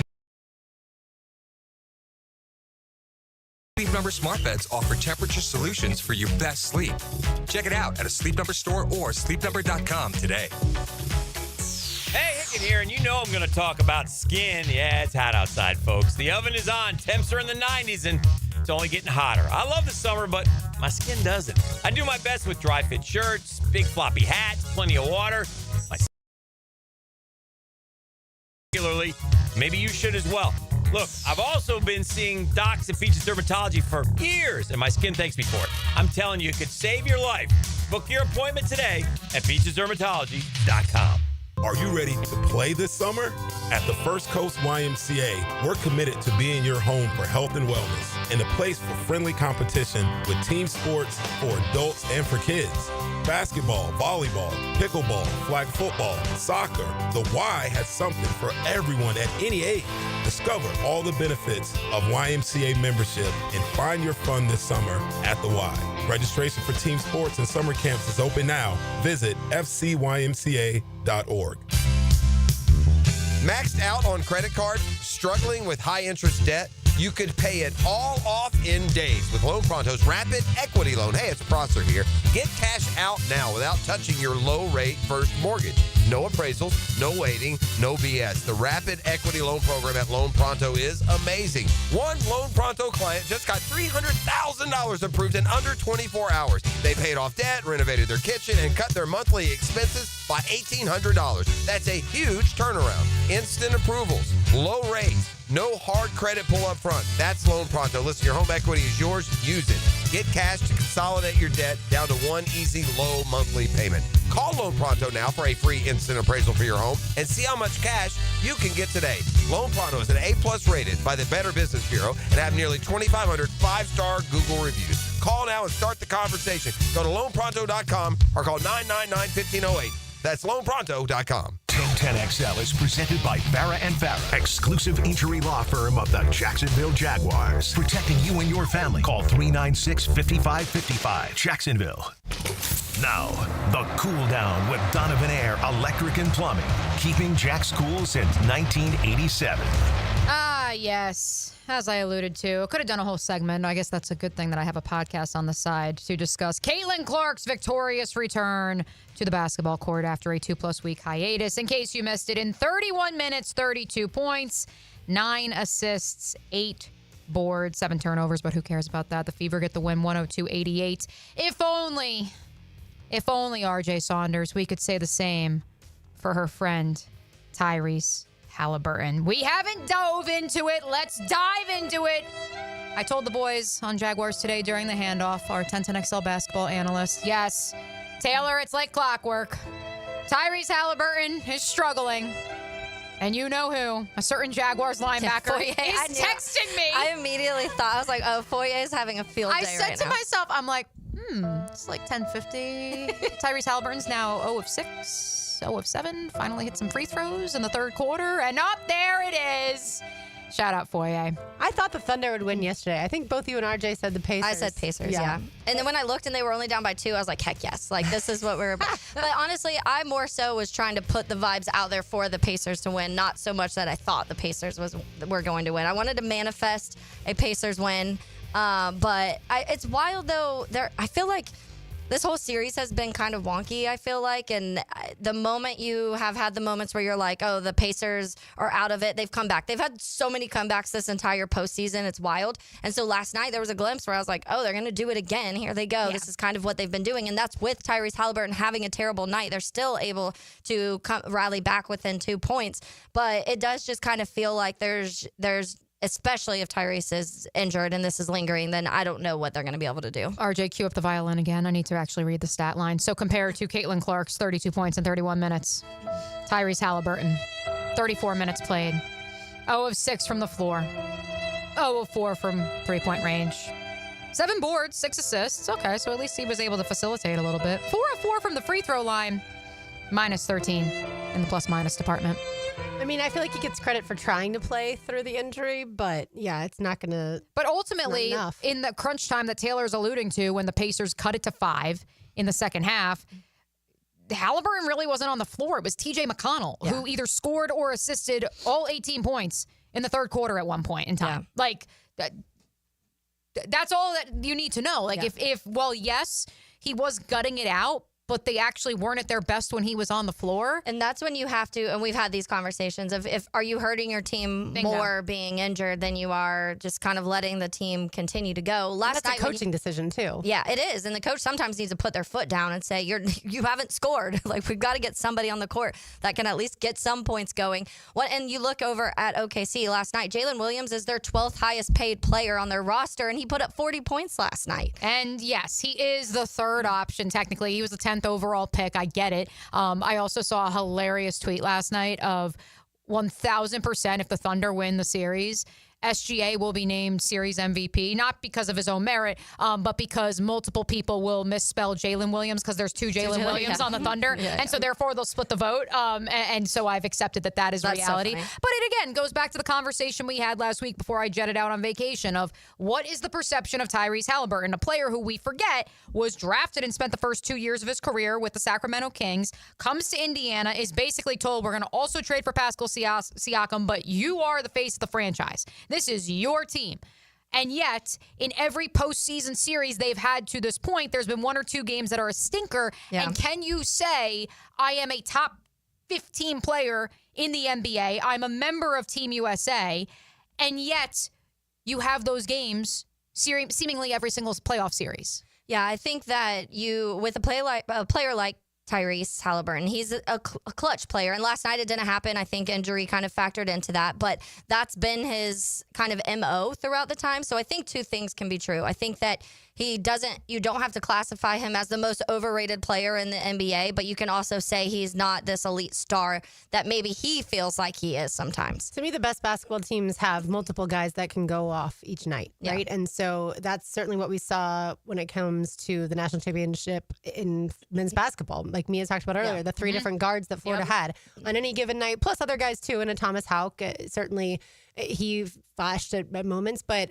one of those guards was constantly leading the way. And you have to be able to, I think, have that type of distribution of the basketball, and it doesn't have to be one person. And so I feel like if I'm Tyrese Haliburton, like I'm hurt. I need some other players, or at least injured. I need some other players to step up, and late we certainly didn't see that. By the way, outside of Pascal, he's been the only one. Well, and TJ McConnell, who is 100% going to be an NBA coach one day, by the way. But yeah. It is final, by the way. LSU beat UCLA 9-5, and the reason that that's important is now UCLA has to play Arkansas tonight with the season on the line. UCLA used 8 different pitchers in the game today, including several of its top arms. And of course they had to, because if they didn't win that one, or I mean, they obviously wanted to win that one and not have to play tonight. So yeah, we have Arkansas, UCLA tonight. I don't know who Arkansas's pitcher will be, but I have a feeling they'll be pretty good. We also do have a threat of tornadoes in the Omaha area expected later today. So maybe that game will be today. Maybe it won't. Yeah, possibly. Yeah, I suppose if weather could push that would be nice. And then Taylor, did the Panthers close it out tonight? I still say no. Yeah. I could see it. I wouldn't be shocked. I wouldn't be shocked if the Panthers won 6-1 tonight, and we're talking about them dominating once again. I also wouldn't be surprised. I don't think, because we haven't really seen the Oilers completely just take over a game from start to finish. They've had the comeback games, and they've had ones where you're like, okay, this is the Oilers that you were expecting, the kind of expectation of what they would be. I'm more I wouldn't be surprised if it was another overtime game. Oilers pull it out in final seconds because Brad Marchand gets another overtime goal, and then we're talking about that's on the Panthers. But if it is in the overtime, Brad Marchand probably getting the overtime goal if it's for the Panthers. But I wouldn't be surprised if we're seeing another one of those games. It's coming down to OT, final seconds. Oilers score in final seconds. It takes it to a game 7. But again, I wouldn't be shocked either if the Panthers end up just rocking it. And if the Panthers do rout them tonight, and the Panthers win their second consecutive Stanley Cup, are we looking at the Florida Panthers, and we've had this conversation on this program before, are we looking at them as, okay, the Lightning carried the torch in the early 2020s, and now the Panthers right down the road in South Florida take over? Or is this bigger picture one of the more sustainable, successful operations in any of the 4 pro major sports in the United States? I feel like they've figured it out, but they do have some things that they've got to address. You're going to have to pay Connor McDavid, and so I think that I'm sorry, we're talking about the Panthers. The Panthers, I think they still have a lot of contract stuff that they have to figure out coming up. Both of these teams do. Brad Marchand, I think, is a free agent after this. I want to say. There's like 3 or 4 players that they're going to have to figure out if they're going to re-sign or not. And so we'll see. Can they figure it out with all of them? Do some of these players decide to stay and take less money with the Panthers because now they do have the back-to-back championships? And so I do think that could factor into but it could really quickly change because you lose 3 of the players that are on the Stanley Cup team and things can drastically flip really quickly. I wonder, will people remember if we had a third time of Oilers-Panthers next year? Will people remember this rivalry, this feud, especially if the Oilers were to get one, like we had Cavs-Warriors? Like, will people, or is hockey just not in the presence of people's minds to where they're not even going to think about it? Or Chiefs-Niners, Chiefs-Eagles. I mean, you could make the argument, because we did make the argument a few weeks ago, that in terms of successful, sustained success, it's the Florida Panthers and the Kansas City Chiefs over the last 3 to 4 years. You can make the argument. And the Tampa Bay Lightning are probably in the top 5 if you want to make an argument among the 4 pro major sports teams. Yeah, 4 pro major sports leagues. And the Eagles are infringing really upon the Chiefs' success, having been to the Super Bowl and then now having won one. And they look like they're built for the future as well. One more Jaguars note. Sports Illustrated said that Travon Walker is the Jaguars' X factor for this season. I feel like the most obvious answer is Travis Hunter because of the fact that he could play receiver and corner and will play both ways. Who, Taylor, is your X factor, would you say, for this season? Yeah, I think for me, I would have to, I don't know if I have a specific player because it depends what players end up starting at this position, but I would say the guards in general. So if it ends up being an Ezra and Makari or what's his Wyatt name? Milam, or what's a Chuma. Yeah, one of those guys, whoever ends up being the starting guards. Because in my opinion, when you look at the successful teams, they all have guards that are very highly regarded, pun intended. But I think it's so important for not only protecting Trevor Lawrence, but I also think when we talk about this run game and opening up those opportunities, and that is something that we saw be such a massive part of the success in Tampa Bay, but around the league in general, when we're talking about Philly and the Ravens and what Kansas City's been able to do. The offensive line and being able to just run the ball when they need to has been such a massive factor. So when I was looking at some of the numbers between the guards, for example, the Jags had the 31st ranked run blocking group in the NFL last year. Detroit, Philly, Broncos, Rams, Ravens were all in the top. Last year in run blocking, the Jags' first guard that even when you go through all of the rankings, the first one to pop up was 44th, and that was Brandon Sheriff, who's no longer here. So your best guard's gone. And then you go to the next closest was Ezra, who was 49th in the league last year. And so at this point, you're expecting Ezra to be there. We'll see how this all shakes out. But if it's a Patrick McCarry, it seems like right now is the starter. But again, we will see. He was 81st in the league in guards and run blocking. So that to me, and when I've been telling you guys, I'm still concerned about the offensive line. This is why I don't think you improved your guards in that area, especially run blocking, which you struggled the most. And then Chuma was 80th, between 80th and 85th. Different rankings have him that. So you have 2 guys behind that aren't better than what your guards were last year, and then you have a rookie who you don't really know what he's going to be. So to me, the X factors are your guards taking a massive leap to what it was last year, because if you can't run the ball and Trevor's not getting protected, this year's going to go terribly. And so here's the interesting thing. Adoka, by the way, I think is way more tackle than guard, just FYI. Yeah. Okay. Well, I don't know. I think. Yeah, That's what I think. I thought he was a guard, but We can't really comment, so I'll just leave it at that. I would say what's interesting is on the flight back last night, I listened to both our friend Pete Prisco on the Bucky Brooks, the Huddle Up with Bucky Brooks. So John Ozier was there, JP Shadrick. Yes, JP, you are a senior reporter. Don't let Pete tell you otherwise. You are a reporter. Listening to that podcast as well as Bucky on Move the Sticks with Daniel Jeremiah, and the conversation they had, Taylor, was this idea of are the best offensive lines built from that plate, the interior plate that Liam Cohen talks about, the center and the two guards, because that's what we've seen in Kansas City in recent history.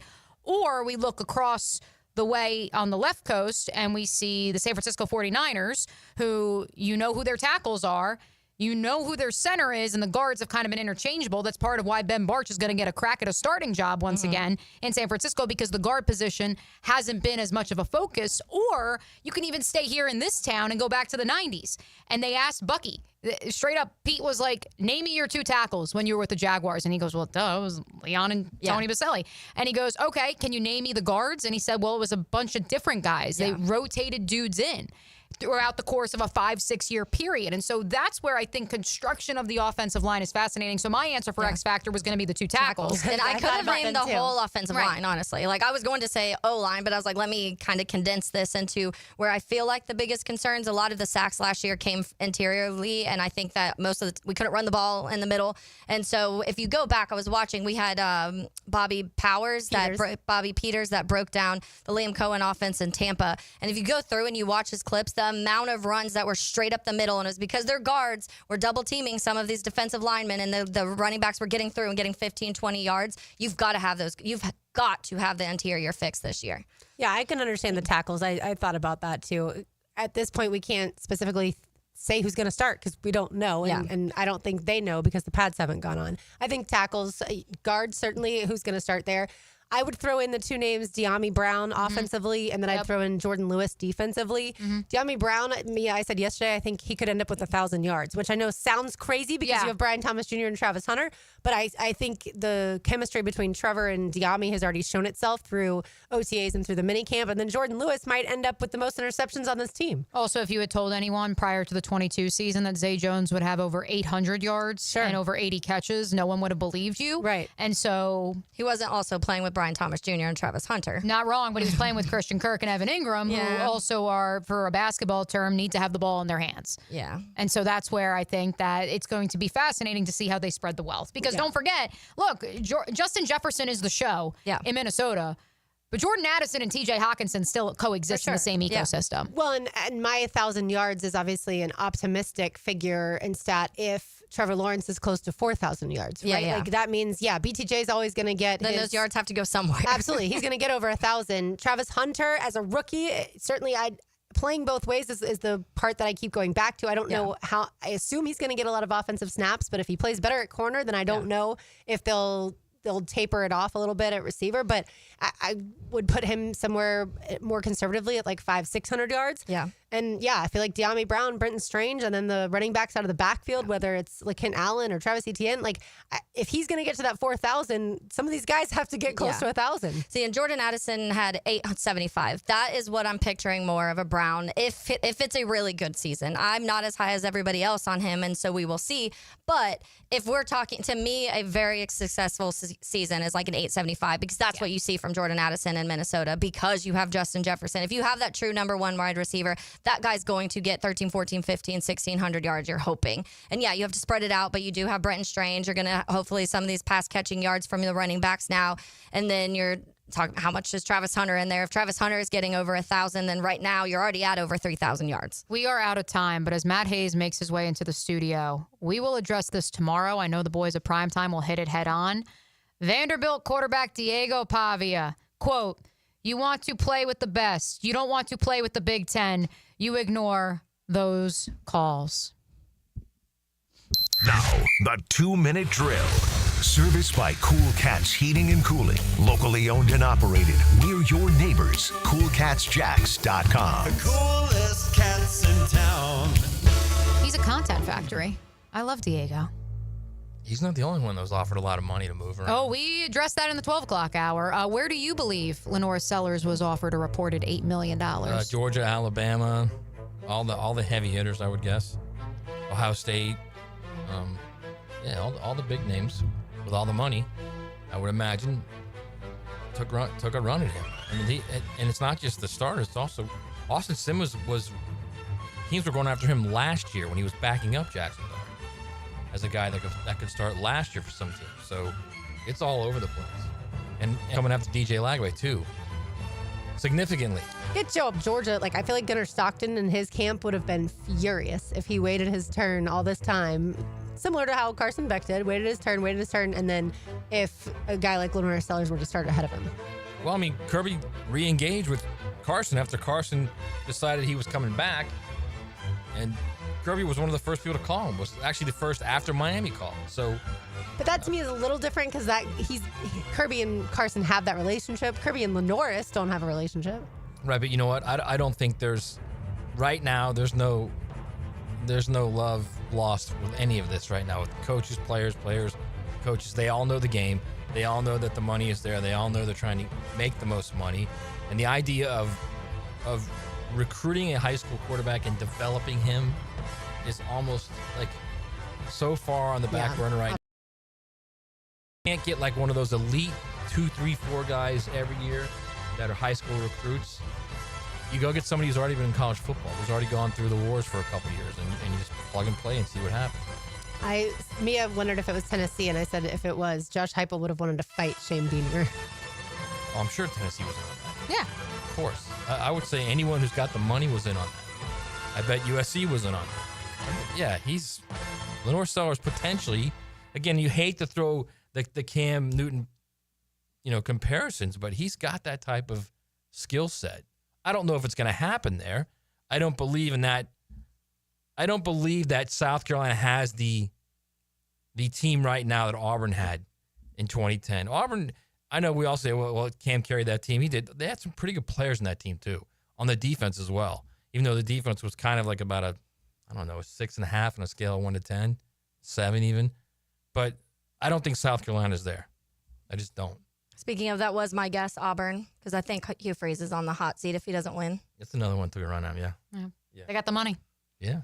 I don't think Tennessee would have tried to go after LaNorris if they still had Nico, because they were already paying Nico. Yeah, but you can still try and get him once Nico left. Right, once he left. But right, I mean, as far as the initial... Open, so the portal's open. So but LaNorris was never in the portal, which I think people are completely missing in this conversation, that doesn't matter. Literally has nothing to do with it. All right, Matt, what's coming up? I mean, nothing to do with it. It should. What's coming up? None of these guys have to be in the portal. All they got to do is get a text message or an ex direct message or Instagram message from a former assistant coach that recruited them, saying, "Hey, we're still interested in case you're interested," and bang, they're in the portal. Happens all the time. What are y'all doing on the show today? Jags, college football. We got our coach, Dave Campo. Yeah. Sounds good. All right. Yep. Thanks, Matt. We'll be listening. Thanks. That'll do it for us today. For Mia O'Brien, for Taylor Dahl, for RJ Saunders, I'm Lauren Brooks. These heels are made for talking. We will talk to you tomorrow.